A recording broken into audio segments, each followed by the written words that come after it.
I want to go ahead and give a condolence out to Tyler Haight's life. He had a situation where he lost his life earlier this week. Christian hip hop artist, Rapzilla artist, and his music is amazing. We're going to cherish his memory, and he will live on in our hearts. So be in prayer for everyone and his family. And we just, our hearts and minds go out to his family. And also, we have this week's sponsor. Let's go ahead and just call it what it is, man. It's Loaded by D1. It comes out on August 21st. As of yesterday, you guys had the number 2 pre-save in the world? Number 2 in the world when it comes to pre-orders on iTunes, right behind LL Cool J. Yeah, so Loaded, man. Y'all make sure y'all go check out Loaded. Yeah. It's going to be awesome. Is that the one where you have the feature with Fredo Bangs? Yeah, Fredo Bang is on the album. We got a song called I Apologize. You know, Fredo Bang is my former middle school student. I was his teacher. I also got Project Pat on the album. Okay, We got a song called All Glory to God. Also got Raheem Devon on the album. We got a song called Purify My Eyes. Yeah. Yeah, bro, this album is loaded. No pun intended. You heard me? And when I say loaded, loaded is an acronym. Loaded stands for Life of a Disruptor Evolving Daily. I saw that. I saw that. Well, no introduction needed. Everyone, D1 is in the building. Yeah. Wow. What's Welcome good, back. Trackstarz Nation? Thank y'all. It's been a minute. You've been into a lot of stuff since the last time you were here. A lot. Oh, my gosh. You hear me? Yeah. But God been with me through it all, so it's been a beautiful journey. Yeah, and we also got TK Lee in the building. Y'all say what's up to TK Lee. T Kizzle. And we have Trackstar's very own Wrestling in the building. Bless you. Glad to have you. All right, sir. So last time you were here, when was that? Oh, man, that was 3 years ago when I was doing the Make Me a Rapper Challenge. So since then, you made a statement in hip hop. You started a movement, trying to get hip hop back on the right track. Caused a lot of controversy. The recent thing that you've been getting into controversy over was you came out with a video saying you're not voting for Donald Trump, saying that you're going to vote for Kamala Harris, and people lost their minds about it. Yeah, certain people lost their minds about it. And the reaction was, how could you vote for Kamala Harris when she's about this, and this? You should be voting for Donald Trump with us. What's your reaction to that? I laugh at it. Honestly, I laugh at it because, man, we had 4 years of him in office. And with those 4 years, I just look at what took place. And I'm just like, man, the country was more divisive than it's been in my lifetime. You know what I'm saying? Yeah. We look at that January 6th insurrection. I don't know what people trying to cover that up and call that and act like that wasn't something different. You heard me? And a lot of that was people saying this in the name of Jesus. You know what I mean? Yeah. And we just seeing the way he constantly just, we lowered the bar so much while he was in office in terms of what we expect from a president in terms of decorum and how they carry themselves and character, right? You know, I believe he went on record and said that a convicted felon shouldn't be able to run for a president or something like that. And now he's a convicted felon. You heard me? Running to be president. Like just all that. And I still ain't got no beef with him. You heard me? Like I wish, sure, if he wanted to sit down and chop it up, we could do that. But being an American, we have the right to say who we want to vote for and not vote for. And that doesn't impact whether we are Christian or not. Right. Because we can all still say, oh, you voting for Trump, I'm voting for Kamala, you voting for Robert Kennedy, you voting for Ross Perot, you voting for Newt Gingrich, you know what I'm saying? And we all love Jesus. And we all love Jesus. And we can sit here and have, we should be able to model it for the world how things don't have to become so divisive and so toxic when people have different voting preferences. But I've seen inside the body of Christ that people will go so far as to say you are a Satanist if you are not voting for a Republican. They will say you are not a Christian. It's impossible to be a Christian. They say all kind of things. And I'm so thankful that I did it. Like, bro, God be having his hand on me even when I don't realize it. So from the outside, people might look at it like, oh, D, you said this, and it caused controversy. Man, it opened my eyes, the eyes of a man who just be out here doing as good of a work as I can do with the gifts I've been blessed with, you know, trying to spread the gospel, spread love, be an educator, be a dope hip hop artist. But it showed me like, oh, inside the body, we are broken and we are extremely divided. I got my black Christian friends and family members saying, man, anybody who vote for Trump is a racist, right? Saying Trump is a racist, saying all this stuff. I got my daddy who has fallen out with another family member in our personal family because he found out that family member voted for Trump, right? Yeah. That's on one hand. Yeah. On the other hand, I got people saying the exact opposite on the internet, talking about, oh, if you're not voting for Trump, you're not really Christian. You're not really saved. So me seeing that, I'm just like, oh, it's possible. Once again, God called me to be a bridge in this world. And being a bridge means there's a way to have healthy discourse and dialogue, especially within the body of believers, to where we might have different voting preferences for our own reasons. You know what I'm saying? And Christians act like they're holding a gun to your head. Like, you got to tell us why. Why you ain't voting for him? Why? I could go on my page all day online and be pro-Trump this and ignore him doing this or saying this, ignore all the lies he tell. But you say you're not voting for him? That gun up to your head, you better tell us why. You better tell us why. You better tell us why. I see your lives. You see that? Yeah. And then you go on live for an hour and a half, for 2 hours with people who are voting for a different candidate than me, and we both talk about that, you know, and we both express why we feel how we feel, and then people come back in the comments and say, you still ain't tell us why. No, y'all just are bothered that I am not gonna vote for the daddy. You know? So here's my question. And I got a picture with his wife. Like, ain't no beef. Know what I'm saying? Like, me and his wife did a speaking engagement before. Yeah. Okay. She got booed off the stage in Baltimore, Maryland, and literally, and I had just got a standing ovation, and she got booed off the stage, and I was like, man, I was feeling bad. Like, I believe that I actually went out there and was telling them kids, it was teenagers, I was like, y'all, that's not what's up. You know what I mean? And I know that these kids didn't know what was what, and she didn't do nothing wrong to deserve to get booed, but it was just who she was married to. Sure. And then it was like, oh, my mama and daddy don't like your husband, so we got to boo you when you come on stage. And I told them teenagers, like, that ain't cool, man. That ain't gangster. That ain't what's up. And I took a picture with it. I got it in my phone right now. Like, it don't have to be all this. You know what I'm saying? Like, people just, they don't know how God would want us truly operating with people who have opposing views than us. So we have on our team, we have some people voting for Trump, we have some people voting Kamala, we have some people not voting at all, and we have discussions all the time, and we love each other. So it's sad to me that we see this division happening in society, and I'm on the side where I agree with you. I think Trump is one of the worst people ever. And I got people on the team that disagree with me. I guess the question is, you went from I'm not voting for Trump to I'm going to vote for Kamala. How did you get to that place? Yeah, because, brother, I was a math teacher before any of this, right? So I understand numbers. So Trump has been the front runner. So not voting for Trump and just choosing not to vote at all is the same as basically voting for Trump. Because if he's the front runner already and you just simply say, well, I'm just not going to vote at all, or I'm going to vote for a third-party candidate who has a 0% chance of winning, then that's not really helping him to not get elected. You feel me? Yeah. So for me, it's like there's only two candidates who have a chance to win. Even if it wasn't Trump, Kamala Harris, even if it was Joe Biden, my vote was going to be against whoever. Because I am more anti-him than I am pro any of them.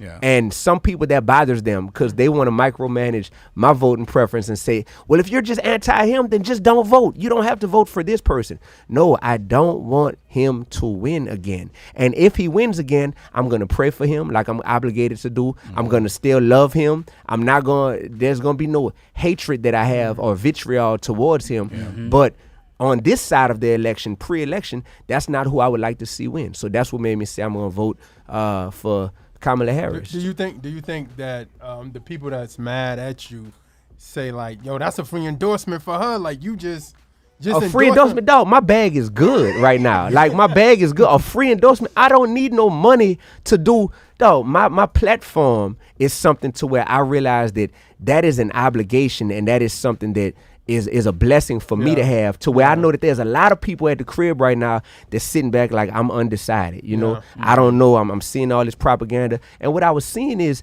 it was becoming very one-sided inside the body of Christ, to where people could be pro-Trump on they pages and their platforms all day. And that goes, untalked about, and that just becoming the norm, right? And my thing is like, that's fine if that's what people are on, but we not playing bully ball. Bully ball is when it's like, it's okay for us to be pro him, but nobody better not try to be pro her, or else we coming for you. We coming for, who is we? And who y'all coming for?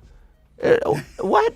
We don't do that around here. Like that's not, and that's, once again, that's that behavior to where Christian nationalist behavior is something that people get it twisted, and they start saying, well, God told us that what happened to all them pastors in 2020 who was saying that God told them that Trump was ordained and destined to win the election? What happens after that, and after he loses? Either they get so embarrassed that they have to now say, oh, well, they cheated, they stole the election, they're out of the will of God. And then something like that gives justification to, that's why we got to go, and in the name of our Lord and Savior, we got to go try to overthrow the Capitol. And we got to go, and we got to go incite this violence up in Washington, D.C. Man, this is nasty, dangerous, harmful rhetoric, So, like, I also understand this. Some people are so deeply embedded into the conservative side of Christianity that they could say they're voting for Trump and nobody cares, because everybody that follows them rocks with Trump. Some people are so deeply embedded into the black Christian church, right? The black church, that they say they're voting for Kamala Harris and nobody is appalled. Everybody's like, boy, you better be voting for Kamala Harris. Why are we talking about this? Yeah. Then you got some people that's like, I'm going to strategically just kind of exist in the middle, and I'm not going to get involved in politics. I'm just going to keep pointing it back to, hey, it's all about God. It's all about God. So either they're not interested in politics, or they are interested, but they are just like, that ain't going to be a good look for my brand if I come out either way and say who I'm voting for. I'm the person that's like, yo, I'm open to voting for anyone, but this particular election, I feel it like really, really, really deeply ingrained in my spirit not to vote for Trump, right? So I speak on it. And if I'd have said I was voting for Trump, I'd have had buku Kamala Harris fans mad and super mad, right? So I picked a side. That's my thing. I drew a line in the sand. I feel like he drew the line in the sand, just with his rhetoric and everything. Plus, I will say this. I was in Killeen, Texas. I had just finished speaking at a church, and I was getting ready for my concert I had that night. I was in my hotel room. And I'm looking on my phone, and my ears were good, dog. Like, I be washing my ears, I be putting it like Q-tips, all that. I looks on my phone, and I sees a clip pop up, and he's speaking at like a Christian conference or convention or whatever. And I know body language too, you know what I'm saying? Notice how I say I know body language. I don't say I know body language and turn my head like in the no direction. He's talking to all these. I'm a he's talking to these people, and he points at himself, and his head is shaking like this, and he's like, I'm not Christian, you know what I'm saying? And amidst him saying, Christians do this, and Christians do that, and Christians do this. I'm not Christian. But Christians, vote for me this time, and you won't have to vote in 4 years. Trust me, it won't even matter. I have it all fixed. Three things. Number one, it sounds like you playing in our face, dog, because it sounds like you just pointed at yourself, turn your head to the right, and say, I'm not Christian. But you're, like, marketing yourself as, like, this Christian guy, you know what I'm saying? Yeah. So it's like, that was weird to me. Do you think he flubbed it, or do you think he intentionally said not Christian? Because, people were saying he said, I'm a Christian. Right. Maybe Freudian slip, not. To this day, took it back. Dog, that's one flub I ain't gonna make. I ain't gonna make that mistake. Like, I'm not Christian versus I'm a Christian. Like, I'm not making that mistake, my G. Like, bro, like that matters more than anything. I have less of a chance of making that flub than even saying like I'm not from New Orleans. You know what I'm saying? Everybody know I'm from New Orleans, and I enjoy that I'm from New Orleans, but I would have a better chance of flubbing and being like, oh, I'm not from New Orleans, than being like, oh, I'm not Christian. That would have been somewhere I would have had to be like, oh, my bad, y'all. I let that slip out my mouth. Let me correct that for anybody who might have heard wrong. I need y'all to know I am a Christian. Like, there's no way I'm talking too fast in the moment, and that's ambiguous. So what do you do then with what Kamala supports then?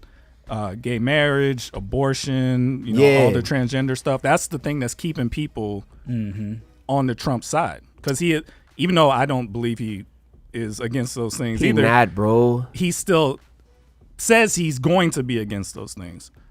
That's the real rub. How do you deal with that? Yeah, so the reality is, and thankfully I I had a few very positive, constructive IG lives recently. One with my man Topher, you heard me, and one with my man Bryson Gray. That was a good one. And Bryson opened my eyes. He was like, man, I ain't even vote for Trump this go round. He was like, because I thought he was against abortion. He was like, no, he's for abortion up to 15 weeks. He was like, I thought he was against all the LGBTQ rights. He was like, he's like for the rights. He had him at the crib. He had him at the crib, and he told the transgender people, y'all can use whichever bathroom y'all want to use, and all that. So I'm just like, sheesh. So I said it in my initial video, like, look, I don't agree with all of Kamala's policies. I don't. But what political candidate will you ever agree with all of their policies? You know what I mean? Right. None. So my thing is this. When it comes to abortion, for example, right? I hear everybody saying that they want to vote for this party or this candidate. Let's not turn these candidates or these parties into idols to the point where we're blindly following them, right? Yes. But everybody's saying they want to vote for the Republican Party because they're anti-abortion. First of all, it seems like the candidate that's currently running, Trump, is not fully anti-abortion, number one. Mm-hmm. And number two, if we really saying, well, we want to adhere to the principles of the Bible, why ain't nobody saying we need to be anti-fornication? Because it's the fornication outside of wedlock that leads to these unwanted pregnancies to where people even consider getting an abortion 99% of the time. Wow. So when people go back and forth on just these policies and just this, that, and the third, man, we got a lot of embedded hatred in people's hearts in this country. We got a lot of people who are racist still in this country. We got a lot of people who really, their version of Jesus or the version of a Jesus that they follow still has to be contingent upon their social economic status being higher than some other people. You know what I'm saying? Like, it's still a lot of stuff that we need to like strip down from how we are even viewing Christ, the Christ that we all say we serve. So you were up at the White House. Yeah. How did that come about? Did they reach out to you? Did you? Nah, Donald Trump had hit me up. You heard me. He called my cell, and for real, he gave me $25,000, and he was like, "Look, I want you to go to the White House, D, because when you go to the White House, we gonna all the way just throw them off. We gonna mess their head up. You heard me? And then you gonna bro. Man, I went to the White House with some amazing community violence interventionists from around this country, right? We were up there advocating for something that I would think we would all be on the same page about, which is wanting to decrease gun violence in our communities, man. Decrease gun violence. And you got people on the ground that's doing this amazing work, right, in their cities all across the country. I've been an advocate for like decreasing gun violence because I've been so personally impacted by my loved ones dying, getting shot, my students getting shot, getting murdered by one of my other students, me almost getting murdered, having a gun on my temple, you know what I'm saying, and dudes threatening to blow my brains out. So we were up there doing that. I was blessed to give a speech at the White House advocating against just gun violence overall. And the only thing that some narrow-minded, beautiful, amazing, lost Christians could say when they saw I went to the White House, only thing they could say is, they better not take our guns. You know what I'm saying? They better not take our guns. I hope y'all ain't think y'all taking our guns. Man, they better not take our guns, man. Who them people think they is? Bro, what are y'all talking about, my G? We dying. We just advocating against gun violence inside of our communities. That's all I went to the White House for, bro. Can you clarify, would you have gone if Trump was in office and he asked you to come up? Man, absolutely. So if he win, you heard me, I'll be right back there if he'll have me. Bro, I'm the first rapper in Louisiana history to become a governor's appointee. It was a Democratic governor, John Bell Edwards, who appointed me. We currently have a Republican governor, Jeff Landry. The council that I sit on, which is the Louisiana Council for the Success of Black Men and Boys, that council still exists, but now it's under Republican leadership. I'm not going to say I don't want to be a part of that council no more because we got a Republican governor. You know what I'm saying? I'm not Democrat or Republican. At this point in my life, I'm independent. I grew up Democrat because I grew up in a black family in New Orleans without a lot of money, and it's just like, that's just what we do.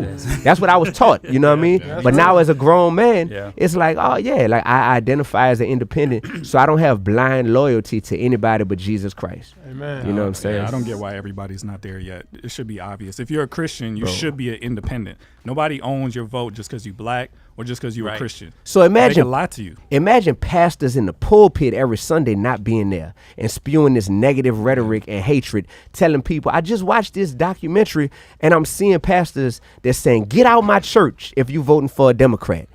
Meanwhile, I know that they got black pastors in this country that's like, if you vote for Trump, you ain't got no business being in here. Like on both sides, it's not the way that Jesus would want us being. And I can say that confidently on both sides. Yeah. And my thing is like, hey, y'all, all the people who feel triggered by a dude that's brave enough to just come out here and say, look, just like we supposed to pay our taxes, it's part of being a responsible citizen in this country to vote.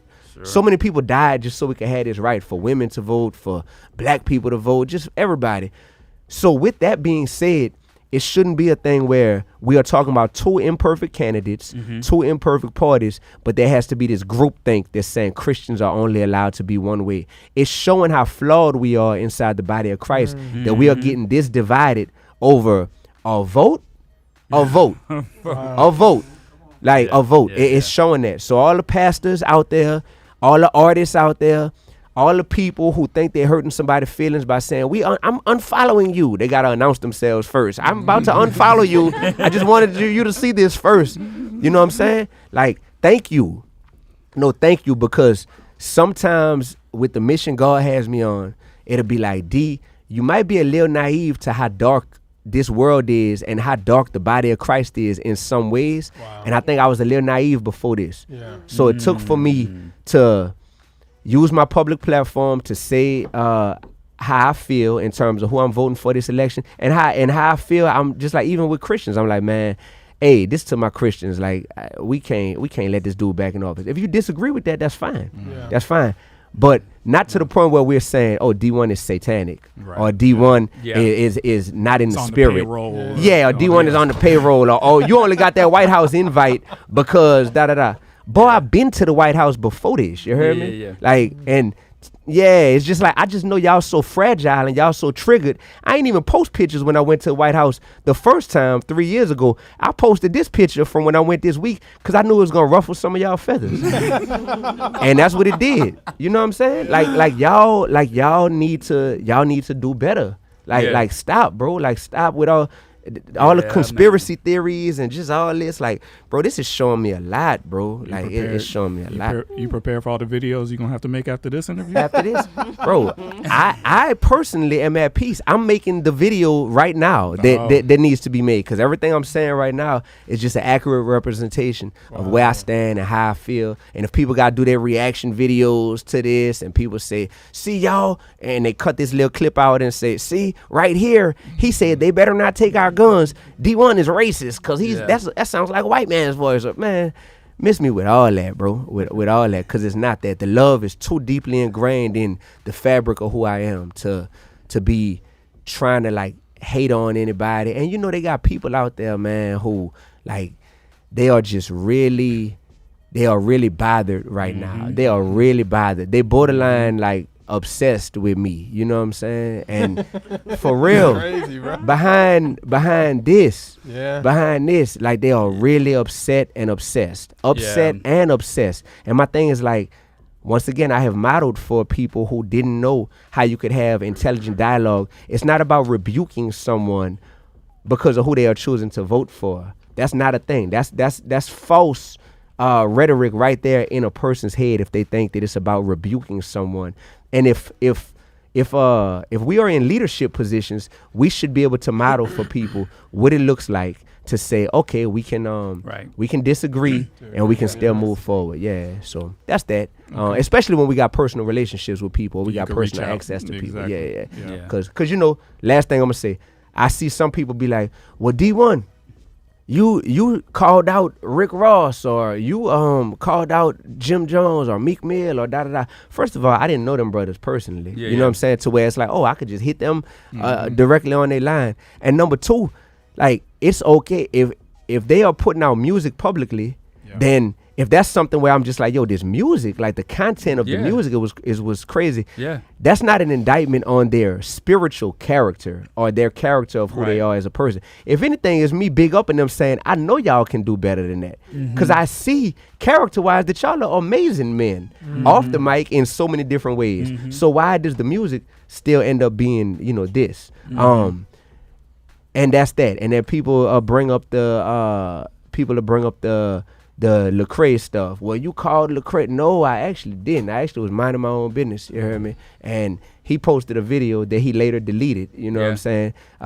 Tagging me in the video and talking about the righteous and ratchet stuff and da-da-da. And I was minding my business in Chicago airport. I had just performed at a festival. And I'm like, what he tagging me in this for? And I'm like, oh, wow. Like, this dude just made a video, like, talking about me. You know what I'm saying? And some comments I made and tagging me in this video. So then and same thing, it's like, okay, you got access to me, and me reaching out to him and me asking him like, would he want to talk? You know what I'm saying? I said this multiple times. It was documented publicly, and it wasn't something where, you know, he was trying to have that type of conversation. So that's where it's just like, hey, same thing. How are you, man, like dealing with all this? Like, I remember seeing a video where you like really teared up. Like, how are you dealing with all that? How are you feeling?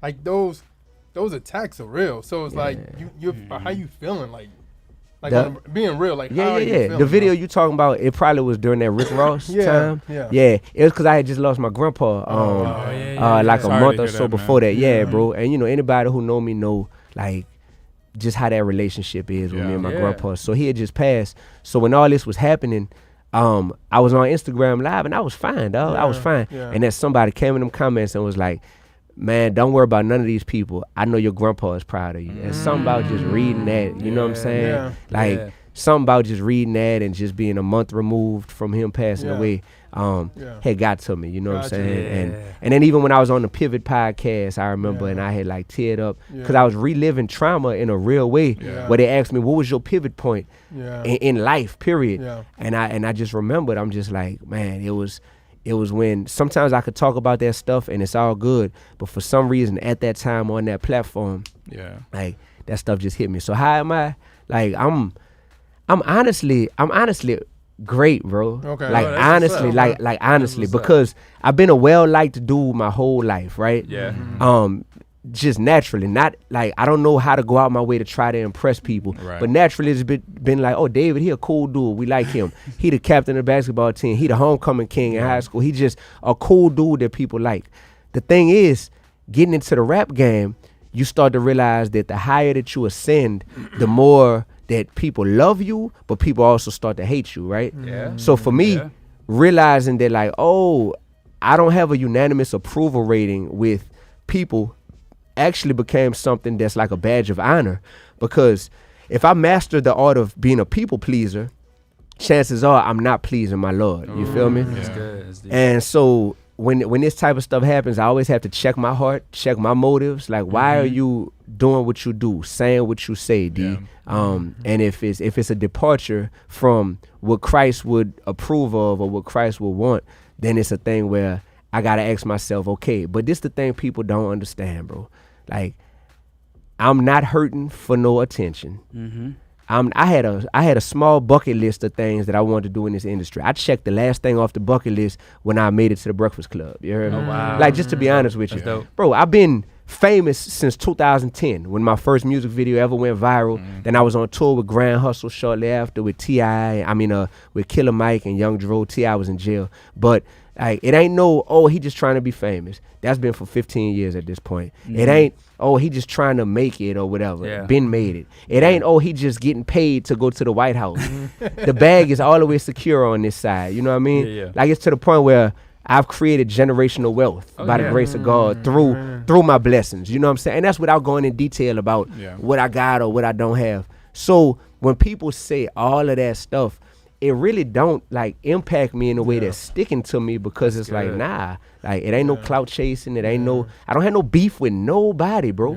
I don't have no beef with nobody, literally. But I just know that there's some people out here who is like, they spirit just feel different when you're around them. Some people in Christian hip hop, for example, got this heavy spirit of competition inside of them, to where like I thought we was cool from day one, but I really was just a puzzle piece in your game to try to ascend to where you trying to get. You know what I'm saying? That stuff kind of hurt me when I find that out about a person. You seem to get frustrated by when Christians have alternate motives for why they do what they do. It seems like, I imagine it's really frustrating when people seem to be on your side when you were, going after the hip hoppers and all that, and then this happens with politics. Do you ever feel like, then why were they on my side for this if they're not with me on this? No, all I see is that they showed their hand that when it comes to certain issues for them, and that issue should only be if D1 is out here praising Satan himself or denouncing that he loves Jesus Christ or that he is a believer, then at that point I ain't got nothing to tell D1. But even then, it shouldn't be I ain't got nothing to tell D1. It should be I'm still called to love on D1 because he could come back to the faith. You feel me? Truthfully. Like, man, I ran into my little brother, Rockstar JT, out here. I had just came back from Africa, fresh off the plane from Africa. I seen him, and he came up to me, and he was like, man, big bro. And he called me big bro because I went to his high school when he was in school in Montgomery, Alabama, bro, a high schooler. And I was doing the same work I'm doing now, speaking for the youth, performing, being a positive role model, you know what I mean, repping God first. And knew him ever since then. And I know he's had his ins and outs in terms of where he is, in terms of his faith and all that type of stuff. But when he saw me, he knew it was a safe space. And he was sweaty and it was 100 degrees outside. Man, I gave that boy the tightest hug he ever got in his life. And he told me that. He was like, nobody never hugged me that tight. And it's just because it's like in a real way, it's like, bro, you might, and we just talked about like some of his statements or stances on things or this, that, and the third. But because there's real love there, it ain't gonna be no, I gotta try to publicly out you or anything like that. So for me, it's just like my old student from back in Baton Rouge, Joe Scott, he said they hated on Jesus. So who are you for them to not hate on you? You know what I mean? Right. And when he say that always sticks with me. So the more that the hatred comes or the disrespect or the I thought they had my back, but now they trying to disown me or publicly call me out, the more that comes from within the body of Christ, it just lets me know like we got work to do. You know what I'm saying? And you're doing the right thing. We got work to do. So, and you're not alone, bro. Like I hope you don't feel that. Like sometimes I feel like when I watch you, I'm like, I hope he don't feel like he's alone. Well, I'm gonna tell you this, big brother. I feel like when people say you're not alone, sometimes I can't get mad at it because people got other obligations in their lives. But I feel like when the negativity and the hatred is like super loud and in all bold letters and all caps and people making these videos and all this stuff about me. Some old man, this man about 70 years old probably, just made a whole 5-minute video. I'm amazed that he know how to use technology this well, like for real. Because he got the Harvard emblem. I'm a fellow at Harvard University where I'm doing amazing work, repping for the kingdom up there, He's like, oh, D1, ever since he went to Harvard, and now he said who he voting for, like he's all this and that, all this, and he's Satanist and all this stuff. He's a big fraud. He been a fraud.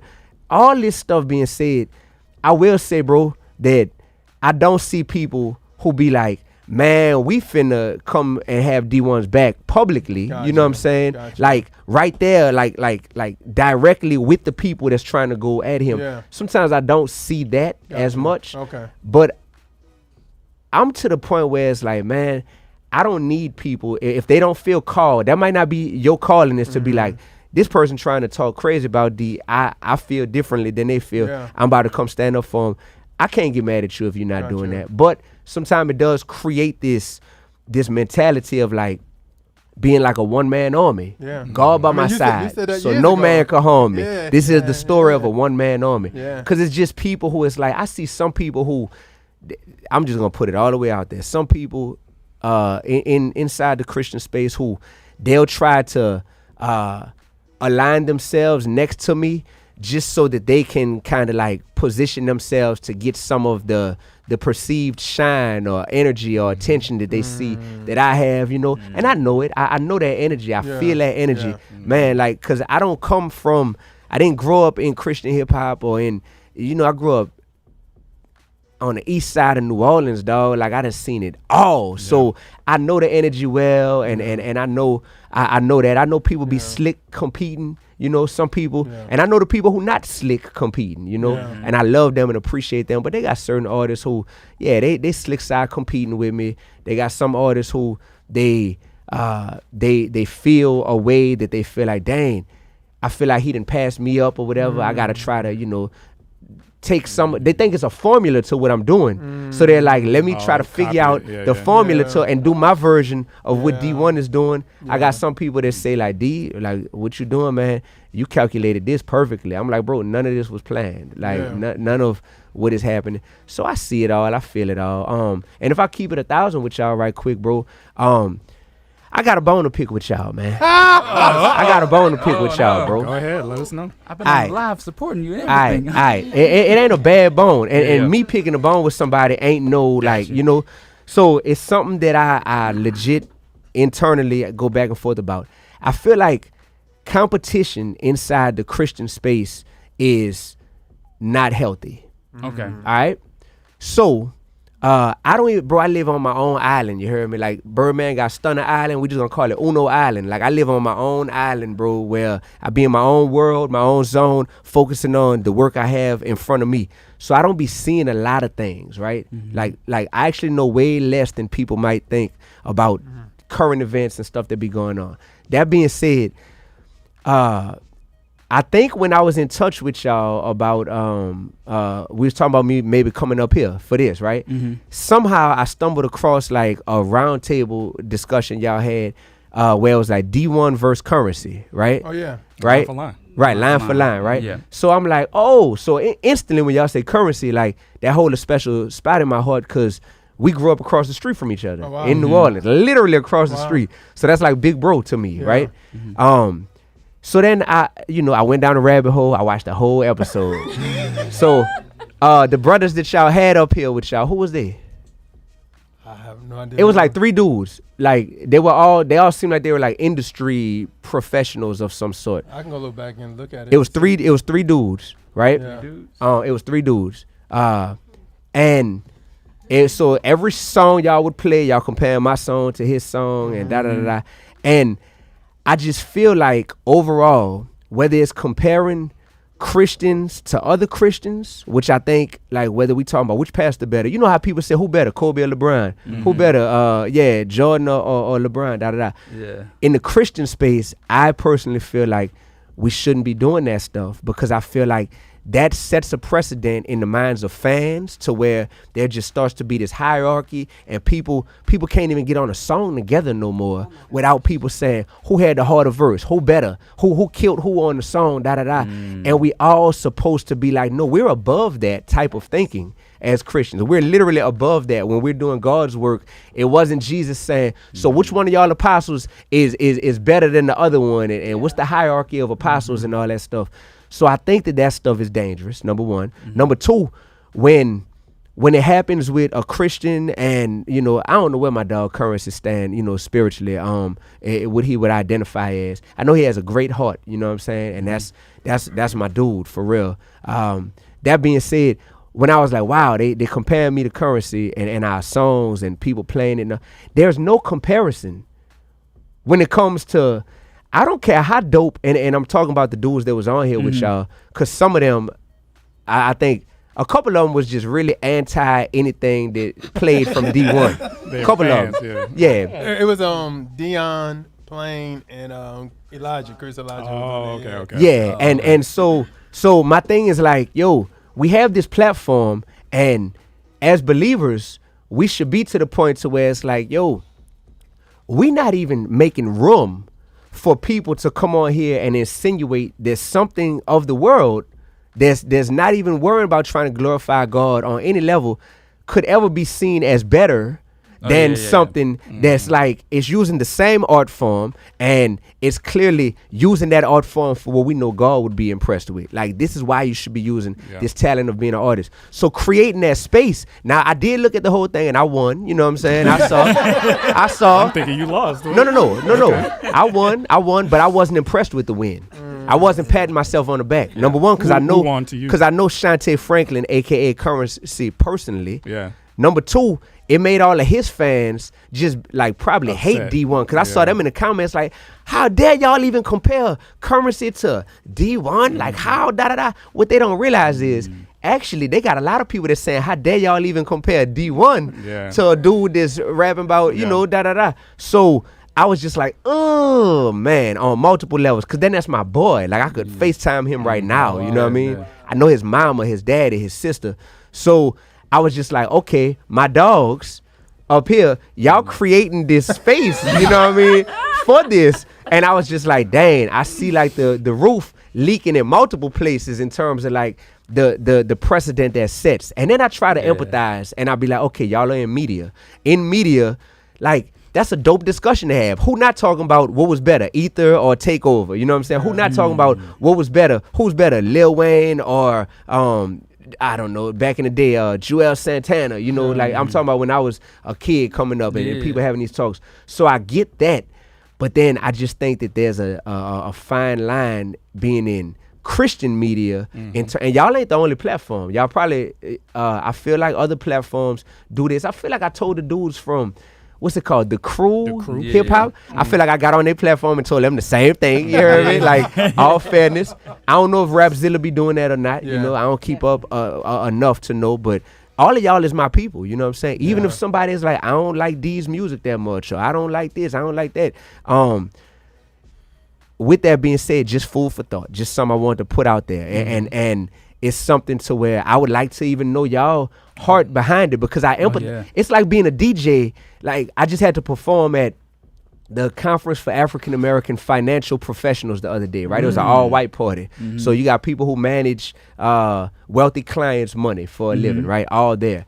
And it's a DJ who DJ'd. He's not like a Christian DJ or whatever, but he's a dude who I could tell he is just like a grown professional, not on no foolishness, just a grown man in every sense of the word, right?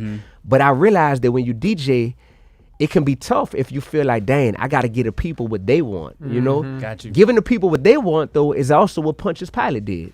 When it came to handing over Jesus. I feel like I got to give the people what they want. We should never get to the point where we are saying, I'm going to give the people what they want, to the point where it might mean I'm compromising on, you know, what God has given me this leadership position to do, whether you're a DJ, whether you're in media, or whether you're an artist. You know what I'm saying? If I was giving people what they want, I would not be rapping about what I rap about. Yeah. I'm glad you brought this up. You're not the first person who said what you said. We've had this conversation many times before. Do you know how it started? We've been doing it for 18 years. You know how it started? Y'all had this show for 18 years? 18 years. Boy, I know you lying. You serious? That's gangster. So we've had several conversations. We had the same conversation with who? Cannon, Swoop, Dizzle, all of them. Okay. So Belief. let me tell you. And we've had same critique. The reason why we do it is when we started back in 2006. 2006. We had an episode. I think Ryan was out of town. We had 4 hours. We were on Clark Atlanta. 4 hours, Clark Atlanta student-run station. So we were trying to kill time. And I remember saying something to Jeremiah. And at the time, we had crates, right? So we were going through CDs, and he had like, flip book full of CDs. And I remember saying something to him like, or you said something to me that you said Canton Jones was better than R. Kelly. I think that was the first argument we had. And I was like, Canton Jones is better than R. Kelly. And we love Canton Jones. I was like, in my mind, I never would have imagined that a Christian artist could have been better than a mainstream artist. To me, mainstream means you good, Christian means you on your way. You know what I mean? That's how I saw it. He pulled out his crate of CDs and said, I'm gonna prove it to you. He put in, I would play a R. Kelly song. This is bad. This didn't age well now, but I pulled out an R. Kelly song.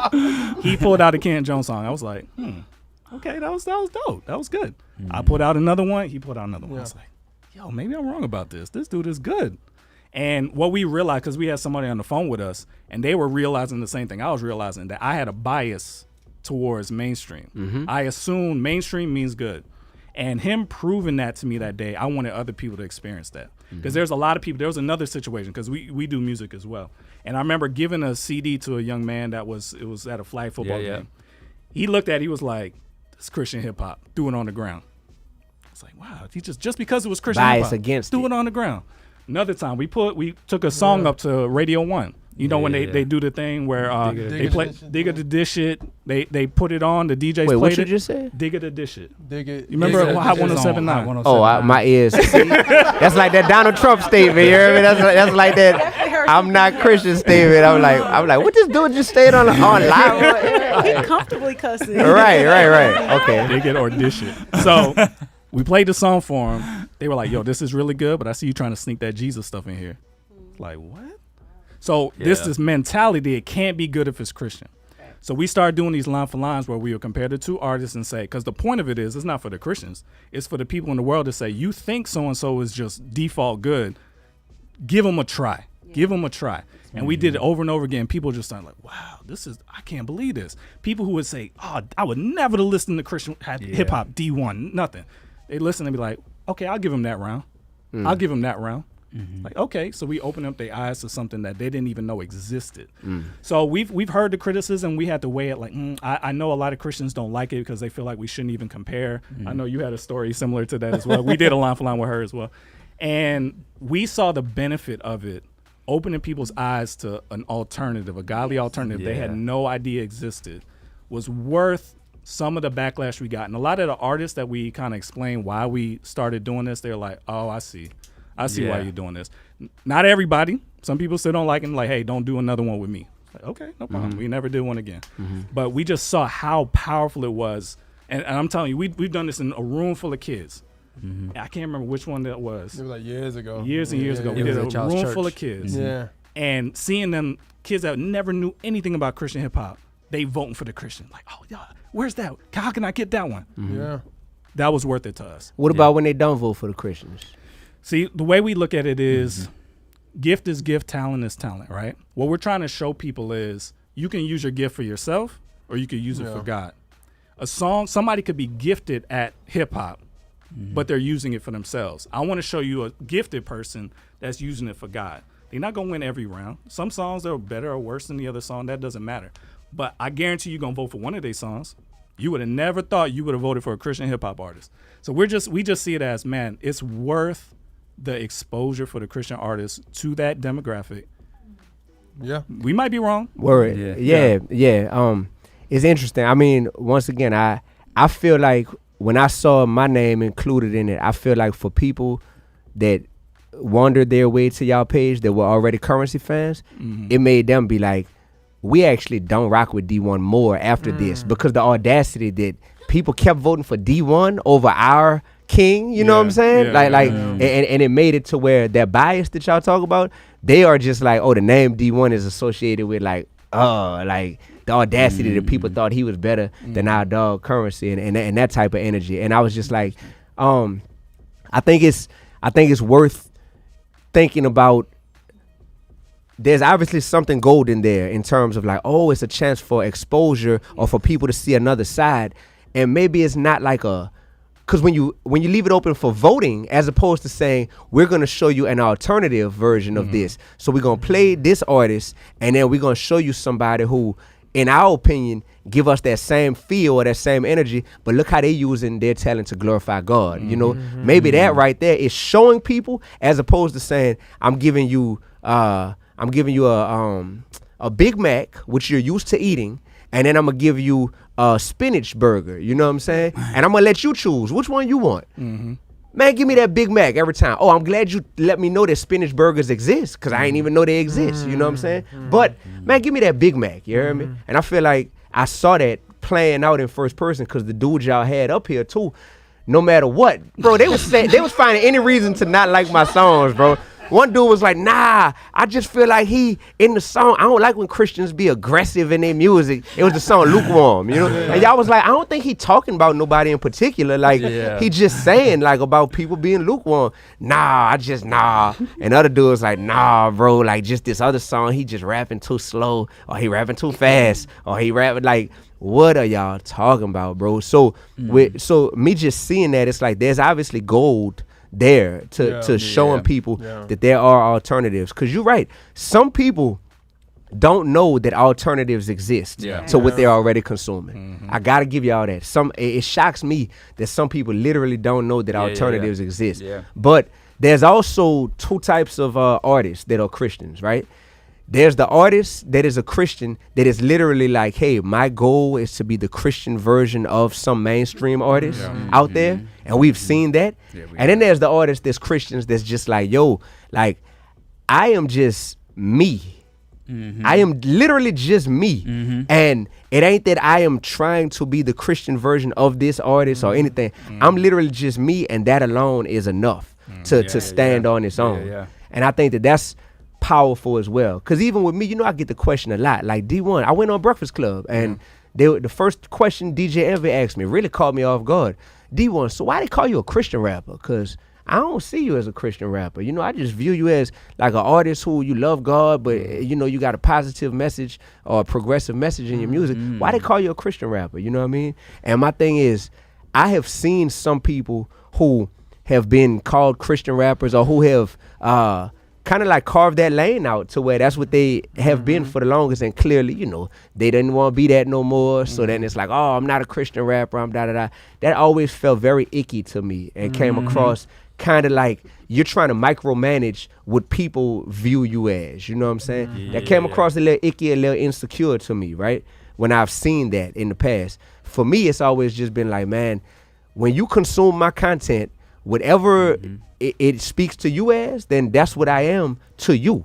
You know what I'm saying? Or to you, or to you, based on you consuming my content. So I think that in this space, like there's this rise, y'all, you know, you go on Instagram now, and it'll be like somebody have a video, and the headline that they put on the video is like Christian rap, you know, Christian rap that makes you just feel good about your mental health or something, or like you didn't know Christian rap could get this lit. Some people are really like, I want to embrace like to the fullest that this is Christian rap and this is an alternative to that other stuff. You know what I mean? And that's some people's way that they push themselves. You know what I mean?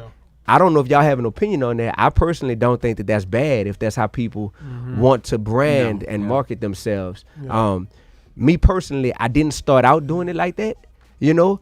So it's also a thing. My thing is like, y'all comparing me to Currency. Me and Currency probably about to have a song together. You know what I'm saying? And for like people making it seem like this the alternative to this, or this the alternative to a Fredo Bang. They both from Louisiana. Man, we got music together. You know what I'm saying? So when they make it seem like this the righteous version, and this is the, you know, the worldly version of Louisiana rappers, because we both from New Orleans, me and Currency, it was just like, like we did one years ago with you and Wayne. We did you and Wayne a couple times, and we got positive feedback from that. Like yo, dude, he get busy, man. I'll listen to him. Like, you know what I'm saying?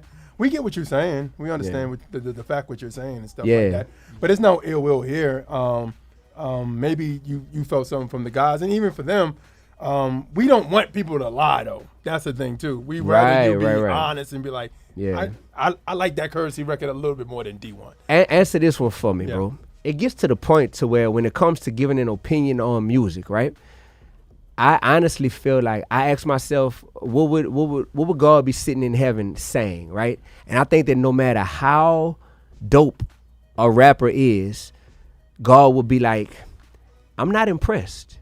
If you're not using that gift to glorify me. I'm simply not impressed. So all of but he's so lyrical, his flow, God will just be like, I am absolutely, that's like God saying, I'm impressed with somebody that is doing Satan's work, but he's just real good at it.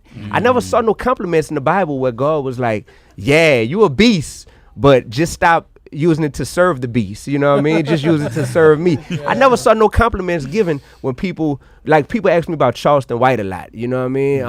And I'm just like, same thing. Like, if your lens in which you view a community activist stops right there at like who's somebody that's trying to help the community and do positive things, then you'll see a lot of positive things that you could say about a Charleston White or whatever. But if your lens is what would Jesus do, Jesus never had to do things that glorified evil or negativity in order to accomplish his God-given mission. Yeah. You feel me? Yeah. So when it comes to comparing music, I think God is pleased with the corniest rap that is glorifying him more than he is pleased with the upper echelon top rap in the world, top selling rap that is not glorifying him.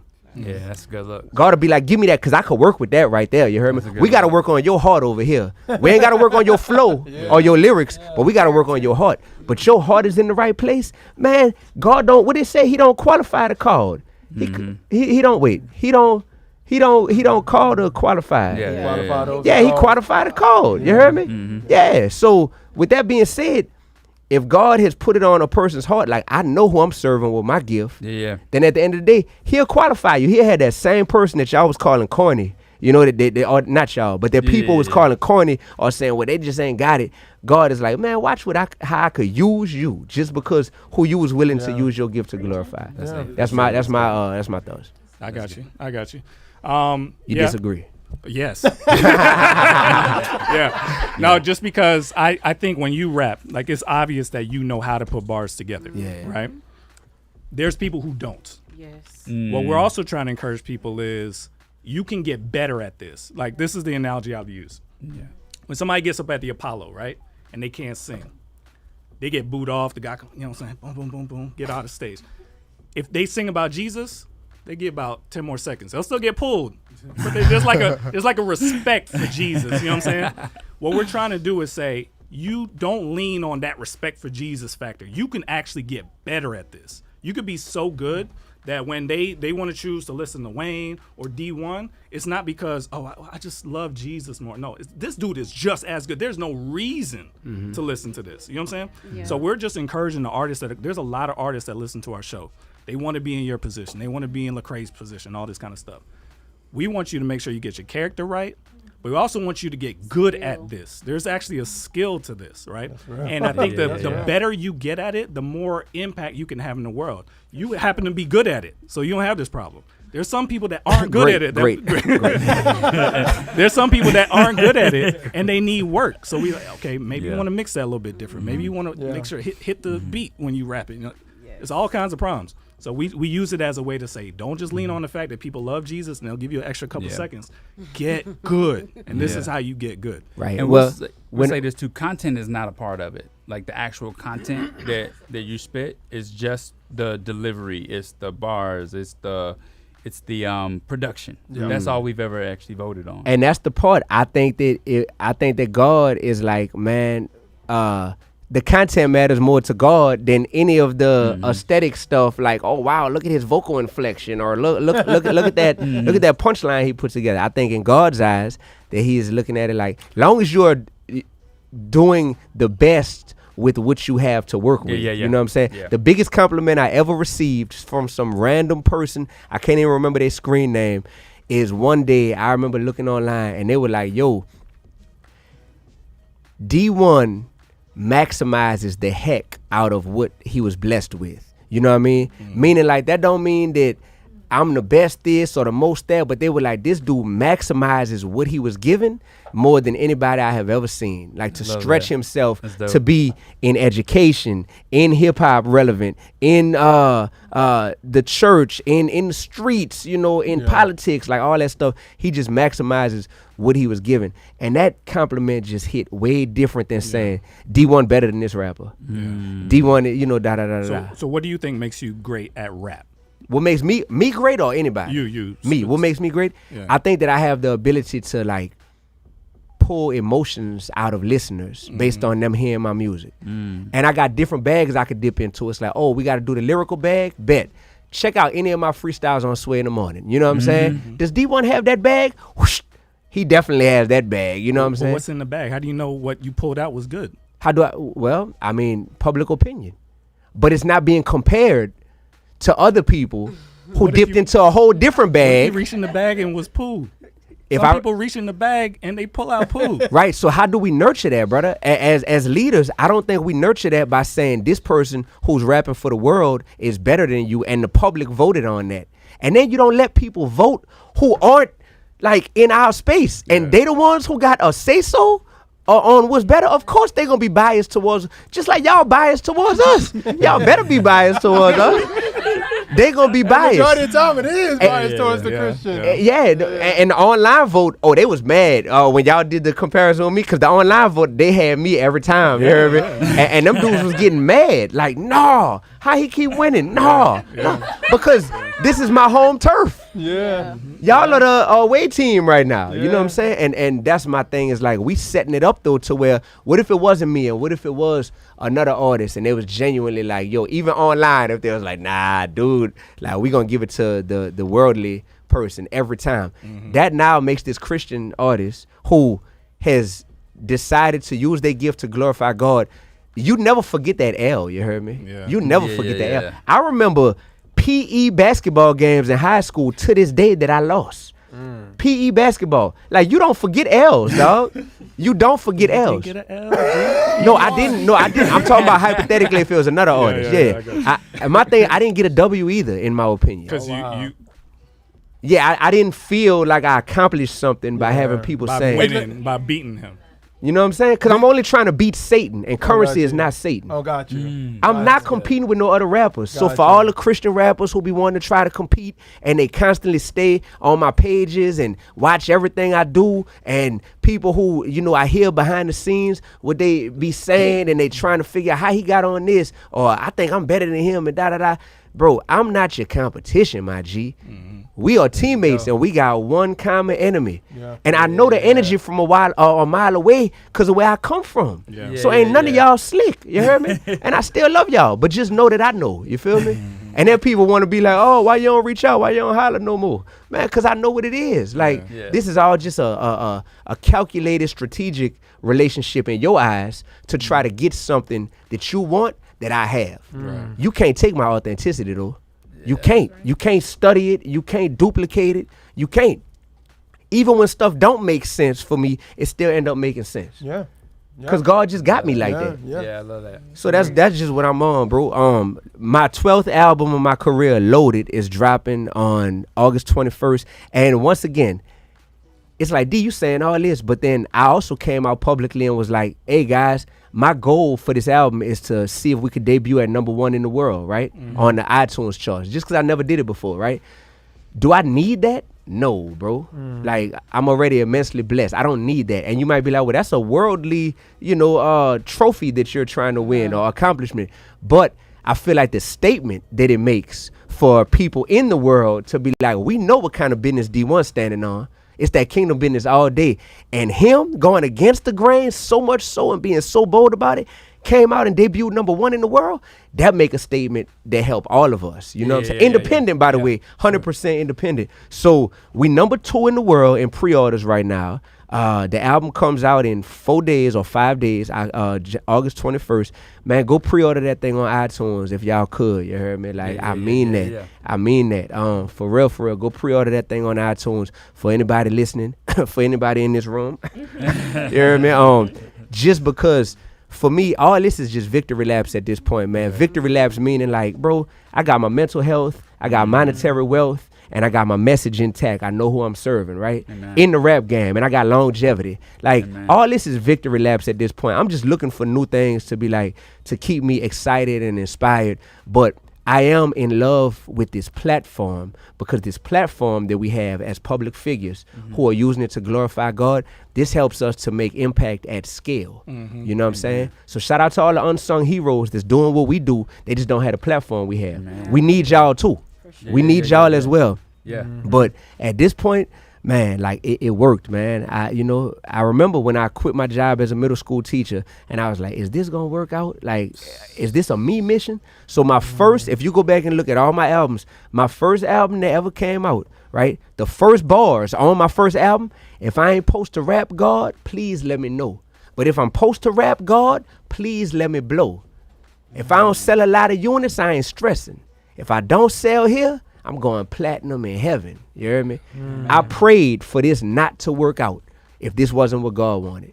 Yeah. And all these years later, a decade and a half later, it must be what God wanted. Because it didn't work out. You feel me? It's worked out, bro. That's dope, bro. Yeah, go pre-order.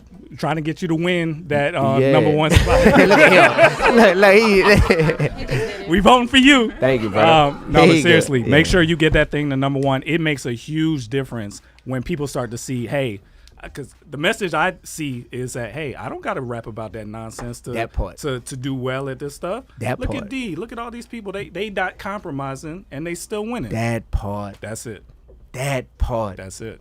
That's it, bro. Man, I love y'all, man. Yes, Look, y'all know, let's just keep it 100. In the podcast space now, just for people listening who don't know how this go, man, they got so many podcasts, so many platforms. It's everything from some people be paying to be on podcasts to some people get paid to be on podcasts. Man, with this, y'all know how organic this is. This is just me. Like hitting y'all like, bro, like this ain't no, well, we gonna fly you out? We gonna flew you out and do this, da. Nah, man, it's like I appreciate the D's been rocking with us for several years. I mean, you could go back. This is about Flavor Fest. It's about the fifth interview. Flavor Fest 2014 type stuff. D one that made the wall, the picture wall. Literally. Some people in here that are in the wall as well. Man. Like this family, man. So we appreciate you. Make sure. Take them off the list, the line for line. I hope you got that message. Don't do them again. Jeez. Bro, listen. I can't tell y'all what to do, man. My thing is like, if y'all want to put me on line for line, I can't stop y'all from it. I just was looking at line for line in general and being like, is line for line in general something that could just be tweaked? Yeah. And maybe become something even more dope. But just we honestly, we've gotten some feedback that we really genuinely take to heart. There was one that really rocked us. We actually changed our. I'm gonna make you do the little intro thing in a second. But there was a young man that said, "Hey, I got daughters. They don't even know about Jay-Z and them. So when you guys do line for line, you're exposing them to the other one." Yeah. And we were like, oh my God, we don't want to do that. So we literally take that stuff in and we respond to it. Yeah. We even so do the thing that you say at the beginning of the He's got it down like this now. Yeah. Well, I said at the beginning of yours, so it's the views and opinions of the Trackstarz and the Trackstarz Universe are not the views and opinions of the artist, the label, producer, and others. If you feel offended by this, please press stop now. If you're a person who only listens to Christian artists, ain't your cup of tea.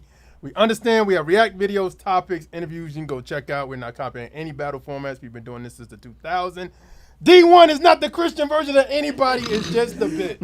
So we really respond. We take it seriously because we're not doing this to blow up or nothing like that. Yeah. We really just saw the impact of when kids find out that there's something else. Some people don't even know. I mean, like, literally don't even know Christian hip-hop exists. Christians that do hip-hop exist. So we take all that feedback. We're listening. We're listening. Yeah. I appreciate the feedback.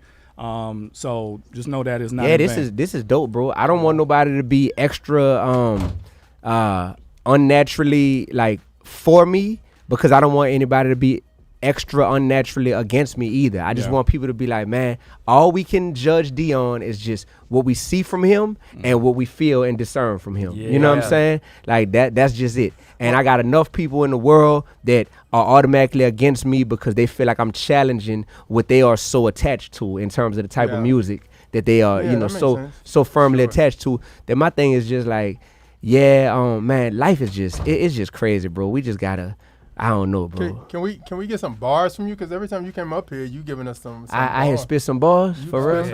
Every time. Now y'all might have to last pay, time you man. saw me, you was like, "Yo, what's up? What's up with the whole?" So I'm like, "You don't have to, man." Really? I mean, why not? Why not? Yeah. He already ready. I got the beat ready. Oh, you got a whole beat ready. This was not playing. Oh. By me. This is by him.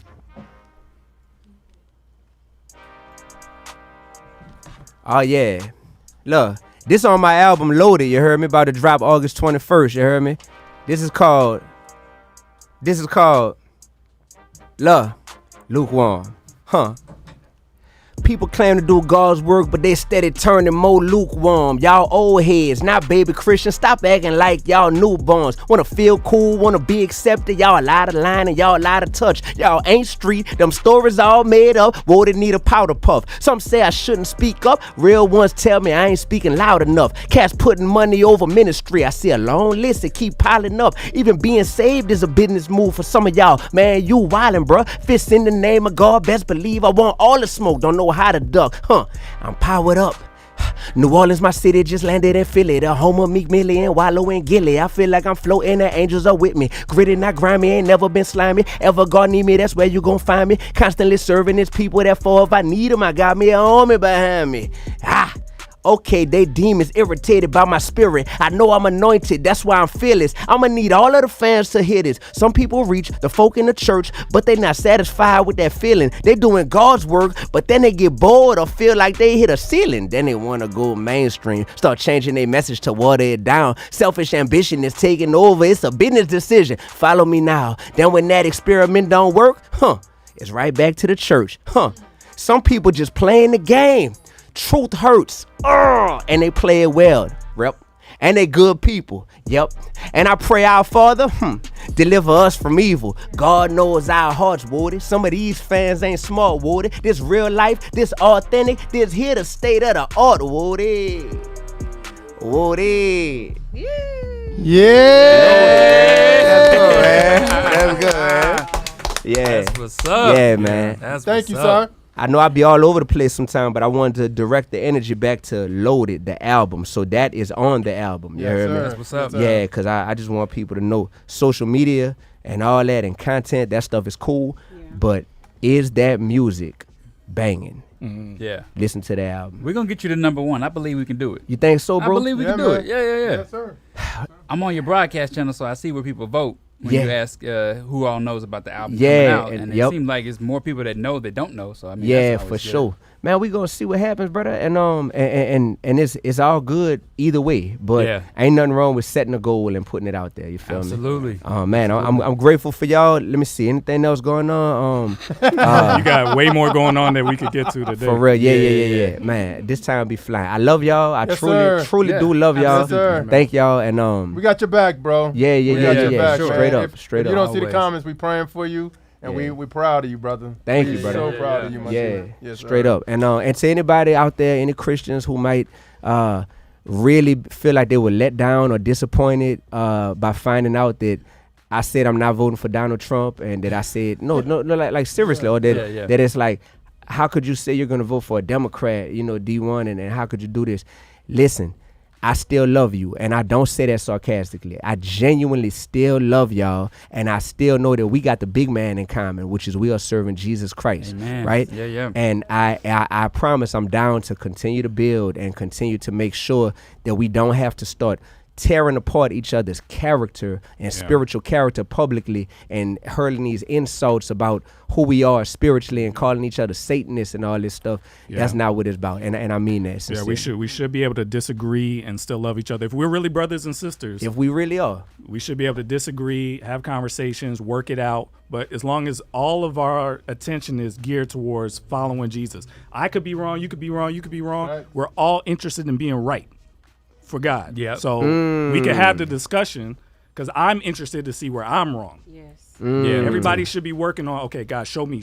What am I not seeing? What am I not seeing? And I think that's why we love doing this show, because we have so many good discussions on this show where we work things out together. We figure it out. We had a great conversation recently. We were talking about, the issue men and women are having. Like, this seems like a battle going on between men and women.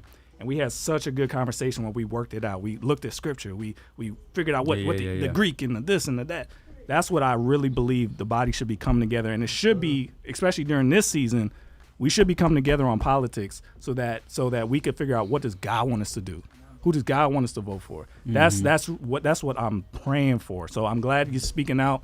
You're calling people towards independence away from these parties. Yeah. And I'm so proud of you, And man. independence doesn't mean that you don't have to vote. You know what I'm saying? That's the thing. And here's the other thing. We can have this dialogue, but when trust has been breached, and if people call you out publicly and want to indict your spiritual character publicly, and then they're willing to apologize privately and saying, but we could talk, you know, it's all good. It's like, no, you should be able to apologize publicly as well.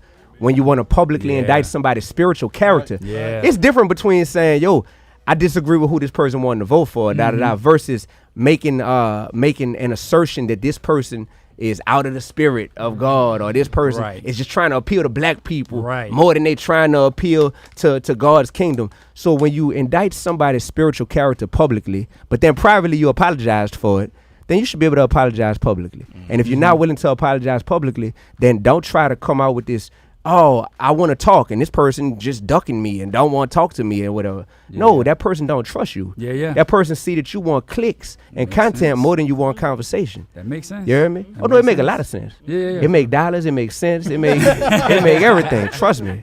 So it's just that simple, bro. People be like this manipulation of like, oh, I'm gonna spin this narrative this time. Well, you know what I'm talking about. I don't know what you're talking about. Yeah, I know what I'm talking about. You know what I'm talking about, because before these cameras came on, everybody in here agreed with that. So I just put y'all out there. I don't want to breach anything we said before, but yeah, I agree with you. Yeah. But I do hope that we can all get together, even the ones that may be not on the right path. You know what I'm saying? I pray that we all get together. No matter what somebody's ulterior motives are, if we're really brothers and sisters, let's all get back on the same page, man. Man, look, dog, if you tell me off air, D, you came on air and you said that the what's the comparison thing called? Line for line. D, you came on air, and not only did you say you wasn't really a fan of line for line, but you said on air in front of people that like you think that means that I'm in the world too much, you know, and you think that means that I'm lukewarm and da da da da. If you came to me and was like, D, like, in terms of making an indictment on my spiritual character publicly, like that stuff hurt me, brother. And if I say, man, I apologize to you, you're going to be like, I appreciate that apology, but you said it publicly, D. You said it publicly, indicted my spiritual character, dog. D, I feel like you should apologize publicly. You know what I'm saying? Especially if you saying that you want to talk to me moving forward in front of everybody and all that. And I would have to be like, bro, that makes perfect sense. Like, why would I not be willing to go and publicly say, you know what, I shouldn't have done that. I wasn't wrong for disagreeing with line for line, but I shouldn't have made this a whole indictment. I see all the fruit from this man's walk. Right. You heard me? Like, I rock with this dude. Like, literally. Like, so just because I ain't like line for line, I had to call him this and say this and da da da. That's all that is, brother. Hopefully the message landed. I don't drink, I don't smoke, I don't sniff, I don't pop pills.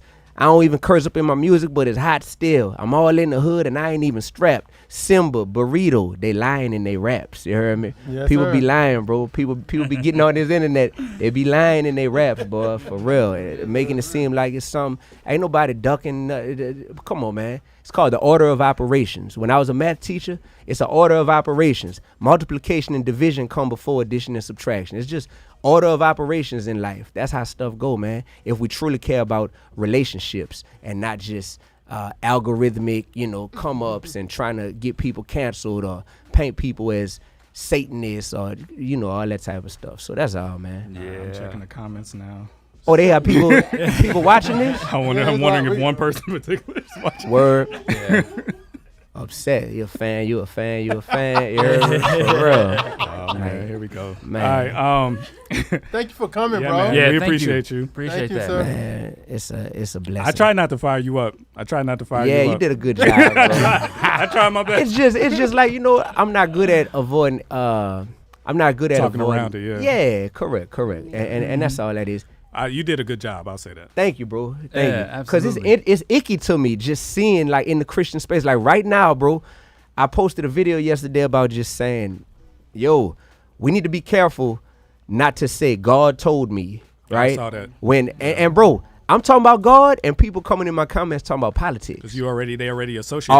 Already. So now that I have seen the division inside of Christianity, and I'm speaking about how to cure the division, people can't get over the inhibition in their mind that makes them say, but he's voting for a different political candidate than me, so I just can't get past that with anything that he says. Goodness. Like, Yeah, so shout out to all the people who have emotional maturity. Hey, that's good. what's up. That's good. All right, we catch you way past when we promised, so we'll let you get out here. We're gonna take a break. Yeah. We're gonna take a break. Let you head out.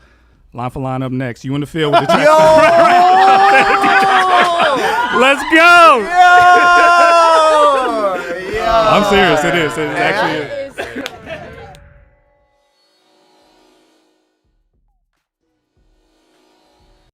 All right, back in the field with the track stars, Ryan Righteous, Sean Tanner, DJ Jeremiah. Okay, so D1 bullied us out of doing line for line, so we're gonna do. He has some really good points, and we definitely talked about it. And again, like we've heard that before, and we definitely have open ears to all of that. But we have some awesome ladies in the building, so we wanted to get to this topic. We think this is really important, so let's react to this really quickly. I believe that marriage has been weaponized in Western Christianity. Giving has been weaponized in Western Christianity. Sexuality has been weaponized. It's very much that you living in sin, you need to get married. Without realizing that marriage doesn't fix sin. For example, and any woman listening to this can attest in our culture, don't be no 30, 35-year-old single black woman and go to the family reunion. All the older women are gonna do them, they're gonna look at you and wonder and question you and challenge you on why you not married. Where your man at? Where your kids at? All that. Like it's a prerequisite for identity and value that if you don't have a man, if you don't have kids, that something about you is broken. Do you understand how dysfunctional these messages are? Yeah. And how we super spiritualize these messages? He that findeth a wife findeth a good thing. Yeah, but Paul also said, I wish that some of you were like me. I wish some of you could be single, because some of you could even be more useful in the kingdom if you were single, Paul said. Now, marriage is a good thing, but Paul said, but marriage is a necessary distraction. He said, like that. Yeah. Yes. Do you know that there are some people, I have many friends that were in ministry at church, and the church has told them, if you're gonna be in ministry, you can't be single. We're not gonna let you work with the youth ministry if you're single. You can't do this if you're single. What church is that? And so The youth is where they send you. thinking that they're fulfilling God's will for their lives, but they are fulfilling man's dogma. You can be single and be used by God. You can be single and have purpose. Being married is not a prerequisite for God's hand on your life. It is not, but we've weaponized it. Wow, Man. what do y'all think?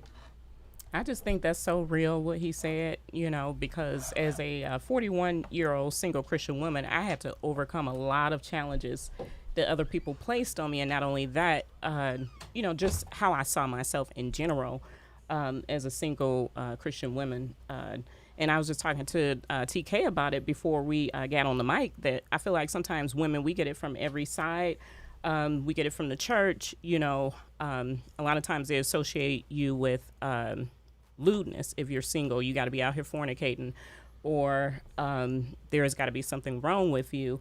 And then, like, you have the red pill community that puts all of these things on women about body count and stuff like that. So no matter if you're living righteously or if you're living unrighteously, you're going to get heat, basically. And you just really need to know who you are in Christ for yourself, and be bold in who God has for you to be, because that's the only way you're going to have peace, and that's the only way you're going to be able to have purpose, walk in your purpose. Yeah, I think a huge issue is just a lack of contentment, and people also either idolizing marriage or idolizing their single season, like idolizing abstinence, idolizing marriage, idolizing all of these places where, even him speaking from this place as a married man, it does bother me just a tiny bit, because I am a married woman and I'm an advocate for marriage.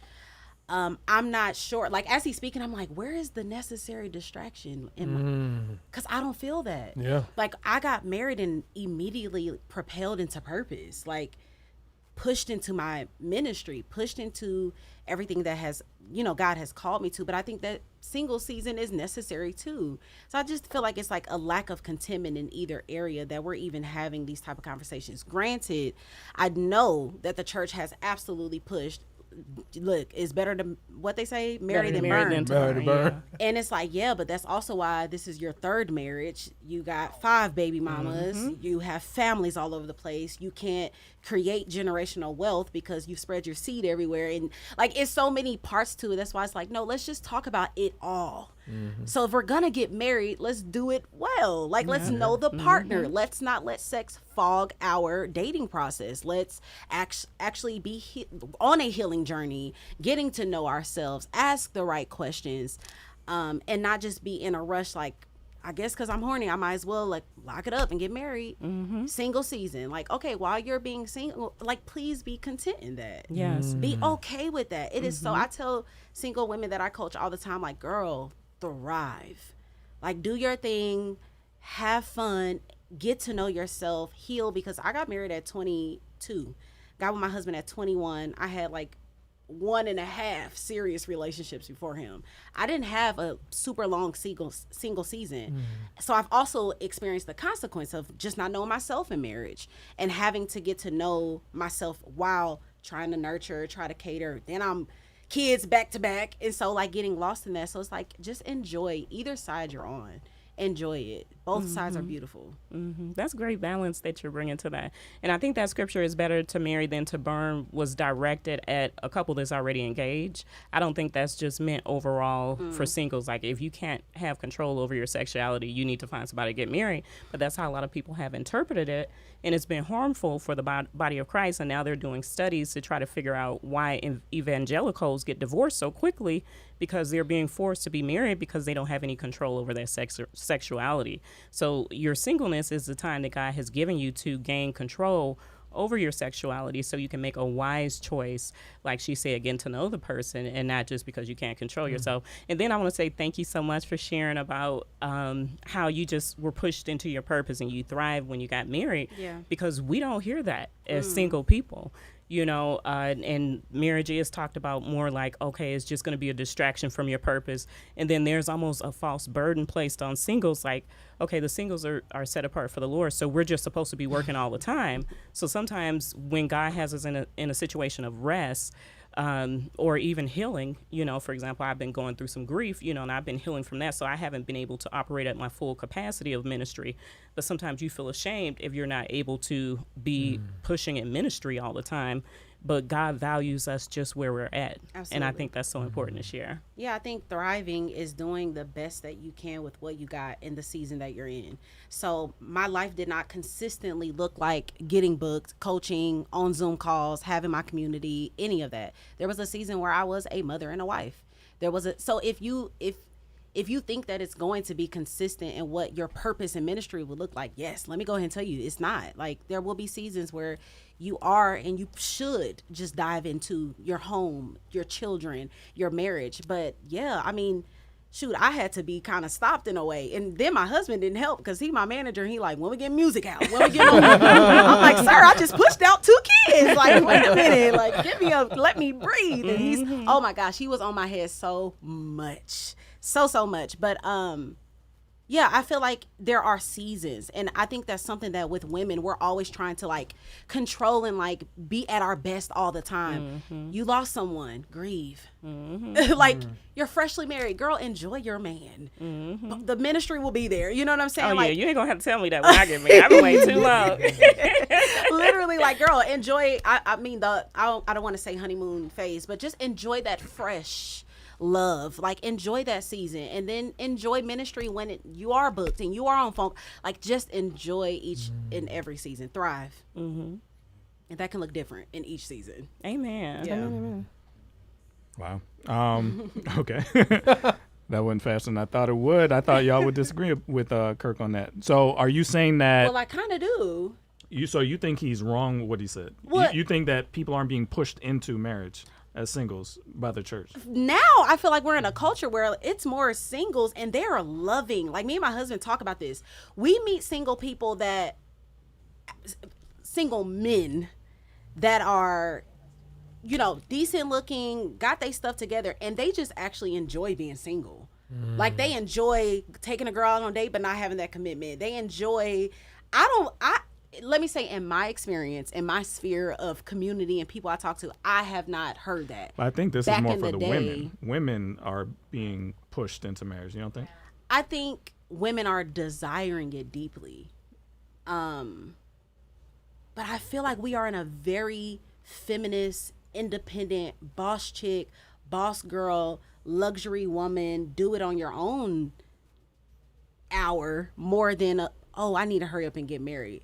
But I might be on a different side of the world. I kind of feel what you're saying, because when I first heard it, I was just like, I feel like if he was talking to just like non-Christian women, yeah, then I kind of understand. But if he's talking to Christian women, I'm like, ooh, that's kind of a tough one, because I mean, at the same time, it's like I know people that have desires that want to get married and they're single. Yeah.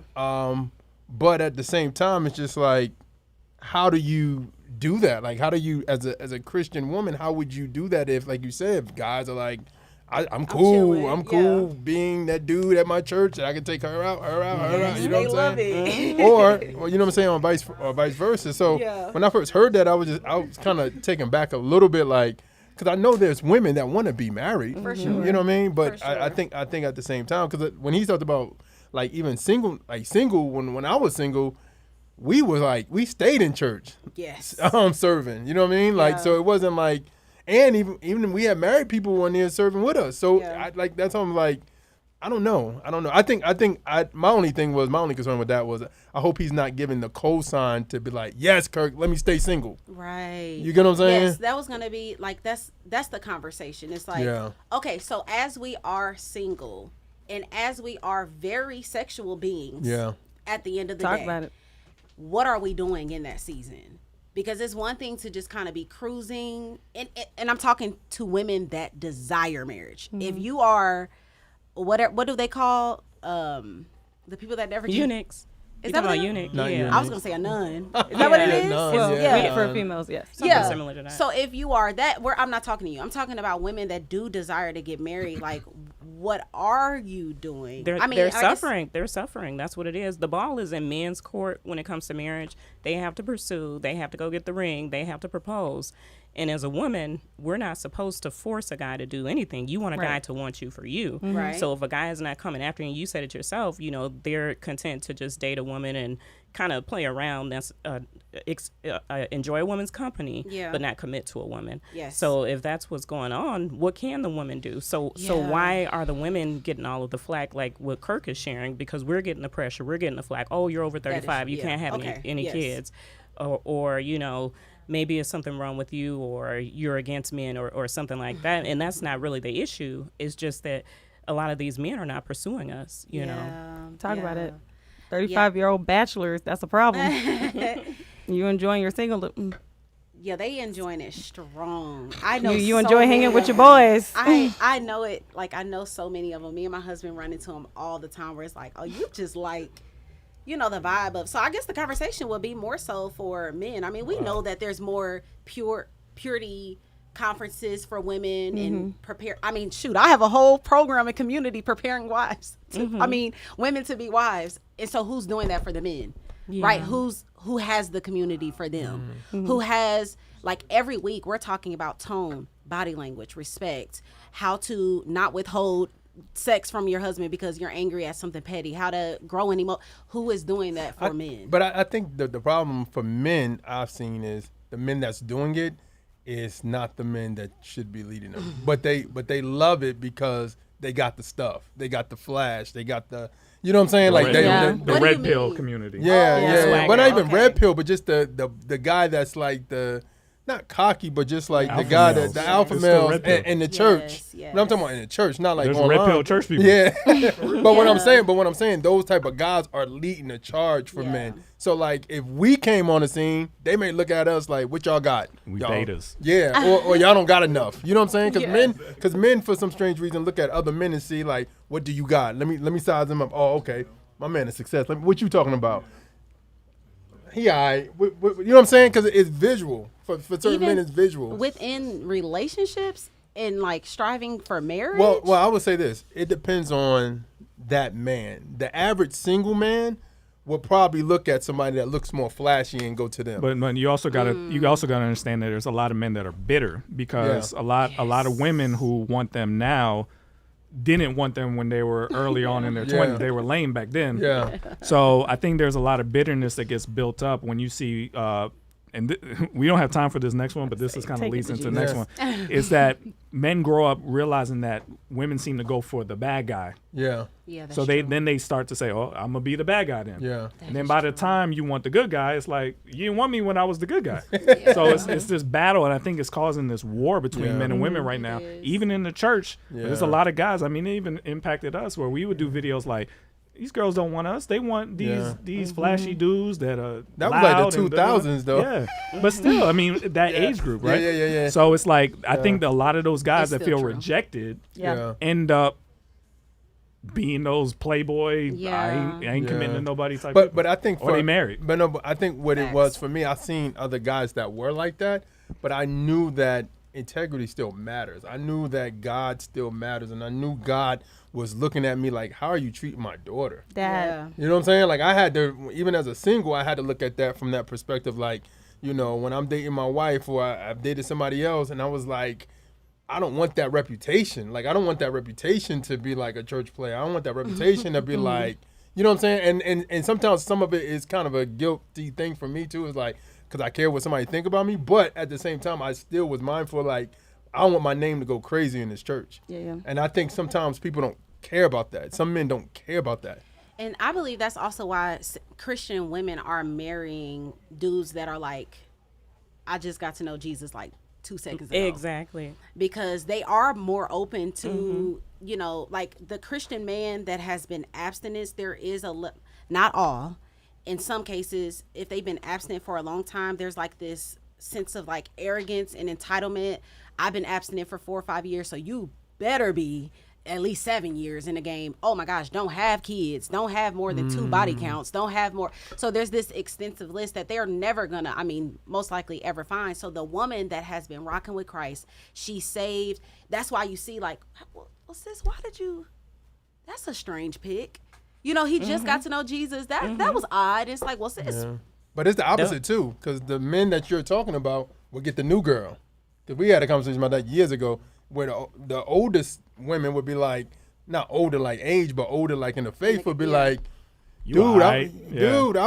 I was right here. Why don't you pick me? Yeah. And the guys are like, well, because she may be looking at your course and be like, she know how to talk to me or whatever, you know what I mean? But I think at the same time, sometimes we just have those tough questions, those tough conversations have to happen between those, like you said, two mature saints that are singles. You know what I mean? Yes. Yeah. I just think there needs to be more men programs. Yeah, I think And I those know there very- are some men aren't joining them too. Yeah. that part. I've been to so many single, like we had a married event at our church and the singles were like right after us.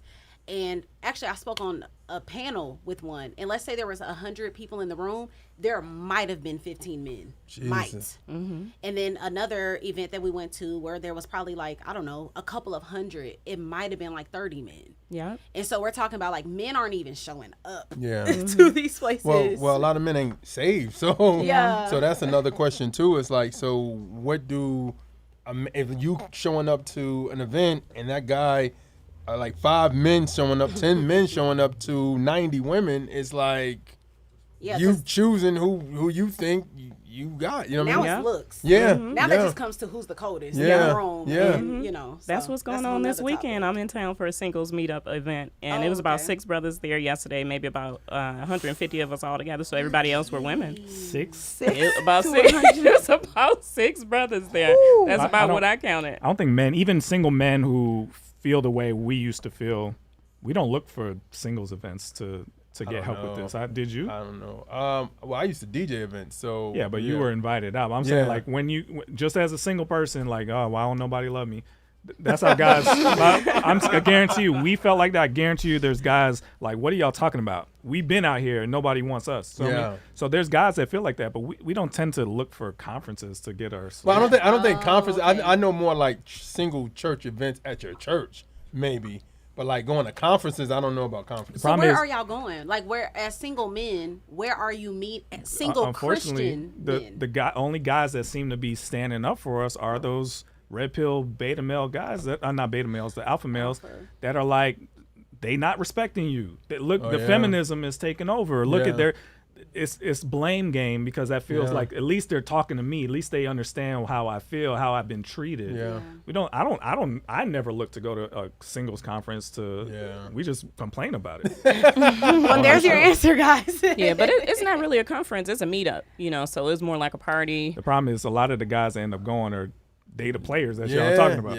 They just trying to pick what they want. Well, I think a lot of the few guys that are there, they're very mature and serious, because it's an abstinence thing. So it's called the Sexist Tribe. So it's about people waiting till marriage. To have sex. So it's awesome. But as far as the feminism stuff, the independent stuff, I think that's just a coping mechanism. Absolutely. Because a lot of the women can't get the men or can't get godly men. So it's better to tell yourself, oh, I don't need one, if I can't get one, because you feel better about yourself. But I wouldn't even believe that, I don't believe that for myself, but I wouldn't believe it for other women. They're just hurt and they want to be loved. And then also there's a double standard. Women were required to heal. Men would always say, oh, you chose the wrong man and all this and that. You need to heal. But these men in these red pill communities, or that are listening to these communities, they're not healing. They're in bitterness, So it really goes back to that intimate relationship with God, for God to be able to correct you. Because years ago, when I was getting into the bitterness thing, because I remember telling the Lord that, I remember telling him, like, look at what all these guys are doing, and I got to live holy, and I got to suffer for righteousness and all this stuff. The Lord said, don't look at them, look at me. That's what he told me. And the Lord had asked me a question. He was like, why are you so angry?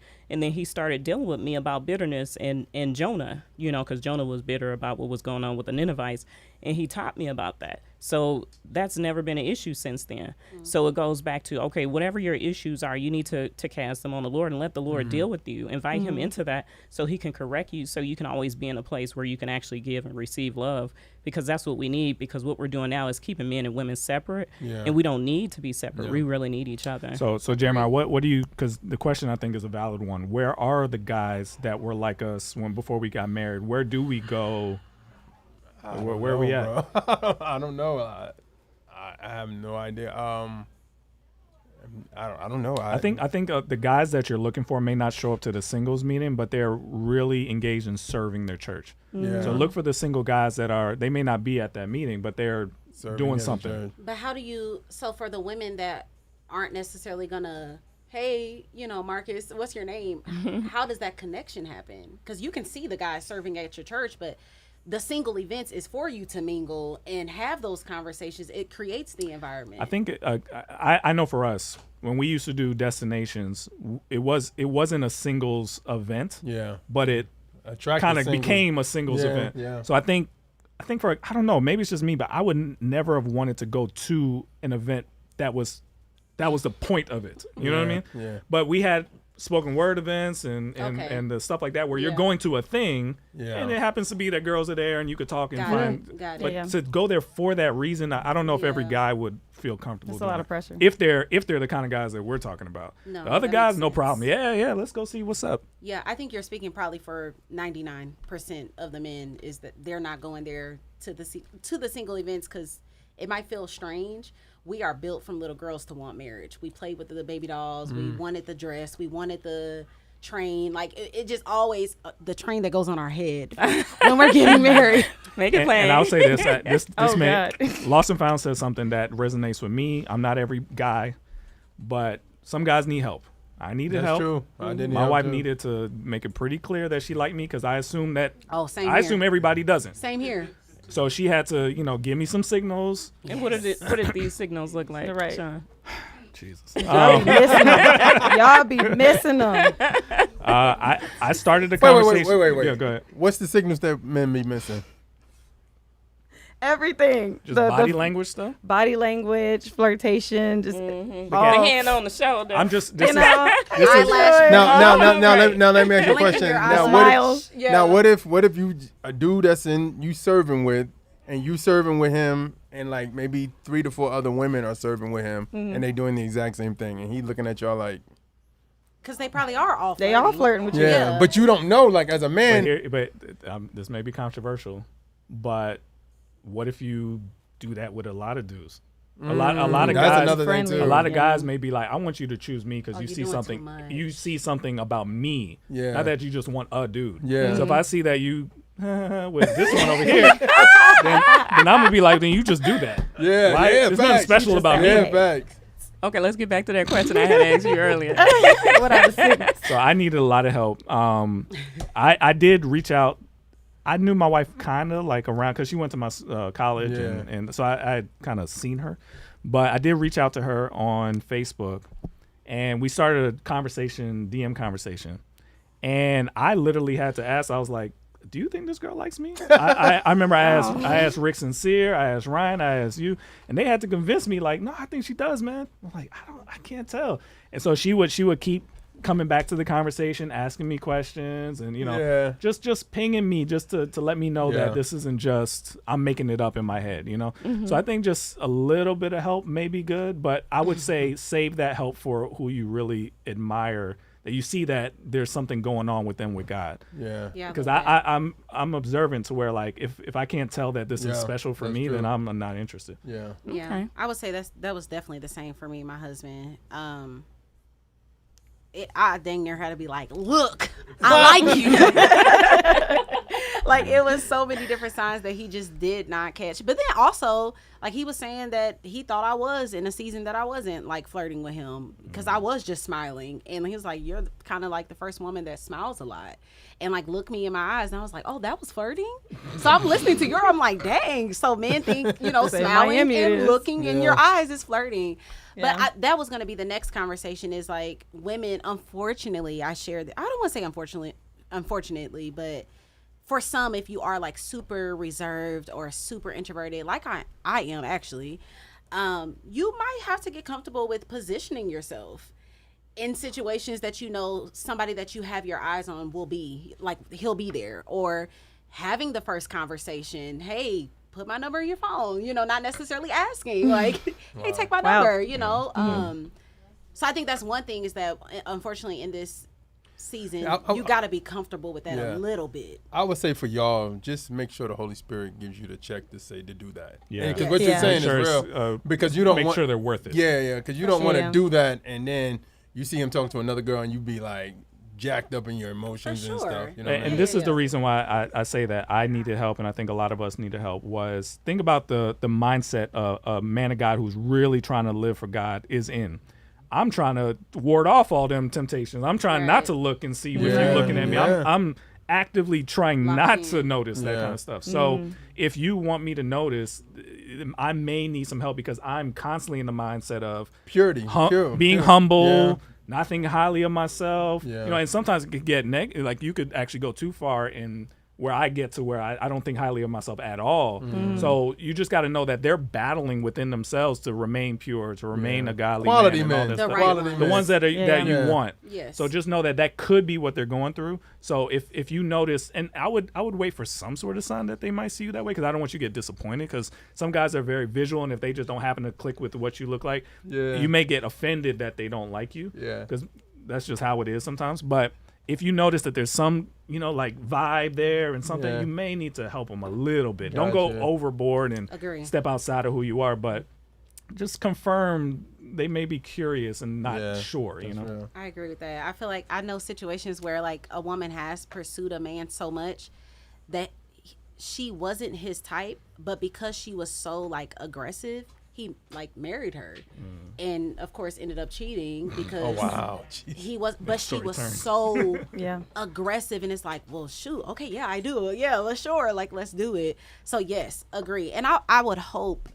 I try not to always think that things are common sense. I will hope and pray that y'all know, absolutely take the Holy Spirit. Like, yes, Yes. be discerning. Yes, before you even step out and do anything, like be on your healing journey. Know your non-negotiables, not just a vain list. He needs to be 6'2", but character, integrity, honest, provider, protector, pure, whatever. So yeah, please take that with y'all. Can I say something real quick? Please. Yeah. And I think people always say it in a bad way for women, but like settling, like, oh, you just settle for that nice guy, but don't settle for the playboy. Don't settle for That's a settle Yeah, for sure. don't settle for the dude that's the flashy dude. Yeah. You know what I'm Yeah, saying? just know because if you're anything like me, I'm not speaking for anybody else, but I do notice, like, if your Facebook is full of, like, you know, like, I'm gonna be like, okay, well then this person it's not for me. Yeah. I'm gonna notice how you talk to the dude over there that you maybe have more muscles than me, and if you look like you giving him the same energy, then I'm like, okay, then she must not be. I'm not that. Like, people pay attention. That's so big. And it's crazy because I've had women talk to me about how they feel unseen being modest. Like the girl that does have the body and she putting that dress on, those are the ones that eat Christian men. You know, like we've heard Christian men. There's I won't, name drop, but there was a guy, I would think a God-fearing man that was like, I don't want my wife all wrapped up. Like, I need to be able to see before. Like, I think I know who you're talking about. You don't want to marry them. You don't want them ladies. I need to see she got the hips that I want, like the shape that I want. Because at the end of the day, most men are visual. So there is that war of like, I literally had a woman tell me, like, you're telling me to be modest and you're a married woman, so it doesn't matter if no one sees you. I'm still on the search. And I like, men are interested in how I look. I'm gonna show just a little bit. Like, I'm gonna show a little bit of this body. Yeah, but the beauty is not just sex. Like, exactly. Beauty is your face, your skin. Like, Facts. there's thing that's beautiful about a woman that's not just body. Imagining having sex with her. You know what Right. I'm saying? So I think you can show that you are, like, presenting yourself to a person without it being sexual. Right. You know? I think people rush to that, but I knew my wife was beautiful. She's just beautiful. You don't have to take anything off to show that. Like, it's obvious. Right. So the person that has eyes for you is gonna notice that you're beautiful, whatever you got on. Exactly. Ladies, you're so much more than butt and breasts. Yeah. Like, you don't need to show skin. You can be modest and show a little shape without being like a stumbling block. Like, come on. We got to stop looking at the women of the world and letting them define what's modesty for us. It goes back to, like, even what Wrestling was saying, all of this goes back to your relationship with the Lord, your intimacy with the Lord, because the rest of that is insecurity. And insecurity is not attractive. It's not. So as you build that intimacy with the Lord and he is your husband man first, that's actually scripture. I think we just need to be more prayerful in this as well, because I don't need to walk up to every guy. I don't need to go to every singles event. I can pray and say, Lord, which one should I go to? Who should I talk to? And I think this helped me as well. It may not help women, but as for the guys that are listening, if you're meant to be married, God knows you're going to get married or not, right? If you're meant to be married, your spouse already exists. They're already walking around thinking about you, not thinking about you, worried about school, worried about work. They are a real person. They're on the earth somewhere, right? Hopefully, praise God. Hopefully. So that person is a real person. So pray that you're going into this thing not to meet a man or a woman. You're trying to find your actual wife that God already knows their name. You know what I mean? Amen. So that helped me realize that if God wants me to be married, I'm going to be married. If he doesn't, I'm not. Deal with that first. Are you okay with that, first of all? If you are, if that person exists, he's going to work it out for you. Just trust him. Amen. So I have a question too. So I have read a book called God is a Matchmaker by Derek Prince, and he spoke of, like, initially what Adam and Eve, that Eve was presented to Adam, and like in both of his marriages, it was literally like God presented his wife. He illuminated her to him. So for you guys that are married, what was that experience like, seeing your wife, meeting your wife? Was she illuminated anyway? What made her stand out to you? Oh, sorry. I mean, they were talking to me, and Ryan is trying to talk to me. Say it one more time. Sorry. Now, back to the book. How far did you hear? None of it. I was saying, basically, I read a book, and the author said he referred back to Adam and Eve, that Eve was presented to Adam. And then in his marriages, God presented his wife to him. She was, like, illuminated in this way. God made it clear, like, this is your wife. So I was wondering, like, with you guys and your wives, like, was there something about her that stood out, or was she illuminated to you he was like, yeah, that one right there? I knew Maya since for years, like prior to we dated and different things like that. I think what I knew, we had conversations and we went on a date because we were friends. I think that was another thing for me. Me and my wife was friends before we started dating. It wasn't just like that. So, and honestly, he was like, my friends was like, man, she like you. Go on a date with that woman. I was like, she do? Really? For real? Like, we had to force him. Yeah. So, but I think after our first date, I was just like, I really want her to be my wife. You know what I mean? Like Period. I knew like going, but I knew like, cause I was in a previous relationship and I was telling myself, I was like, I don't want to get to know somebody again. Cause I knew deep down, I was like, I wanted a friendship. I didn't want it to be like, let me get to know you, let me build on. I didn't want that no more. Cause it didn't really end the way I wanted it to. So when I got with my wife, I was just like, I want a friendship at our foundation. And when we had that, then that's when it was like, we built on it. Yeah, for me it was I when I was younger, I really went on this binge of I want to find my wife, I want to be a godly man, and all this kind of stuff. And I can't remember his name. I think his name is Pastor Tommy Nelson. He did a Song of Solomon series where he went through Song of Solomon verse by verse and kind of gave more context to what was going on. And one thing he said was, you want somebody who you're running your race for Christ. You're running eyes focused on him. And every now and then you look to the left or the right and you see somebody running with you. And you're like, why don't we just do it together? That's what I had in my mind. And the characteristics he said to look for are somebody who is sweet, a sweetheart, who loves Jesus, who wants to get to know him better and puts him first.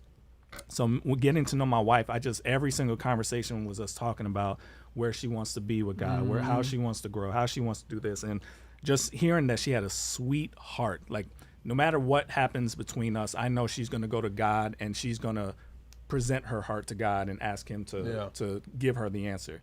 You have to find that, because if that person doesn't have that attitude towards God, you guys are going to have problems. So seeing that in her and just realizing that she really, really cared about what God cares about, that's what kind of lit her up. She already just beautiful from the beginning, but that's what made me go, that's it. That's what I was waiting on. Okay. Amen. Yeah. Back to the That's relationship awesome. and intimacy with the Lord. Yeah, absolutely. So thank you guys. We're a little bit over, but I wanted to, Ryan, this is what Ryan was trying to tell me while you were talking. So we are going to be doing a listening party for Childlike Cece this Friday, August 23rd from 4 to 6 p.m. at the studio. More info will be shared on social media if you want to be a part of it. It's going to be a small thing, but just want to make sure you guys know. So check our social media. You'll see some more posts about that. Thank you guys for coming. Yay. No problem. Thank you for having us. Yeah. If you missed, we did an interview with TK Lee at the beginning for Patreon. We'll probably put that out later, but if you want to see it early, go to patreon.com/Trackstarz Universe, and you'll see the interview we did with her. Thank you so much for coming. You're awesome. Yay. Come back anytime. Bring me back. Absolutely. All right, y'all. Let's get back into it. You in the field with the Trackstarz, Ryan Righteous, Sean Tanner, DJ Jeremiah. Let's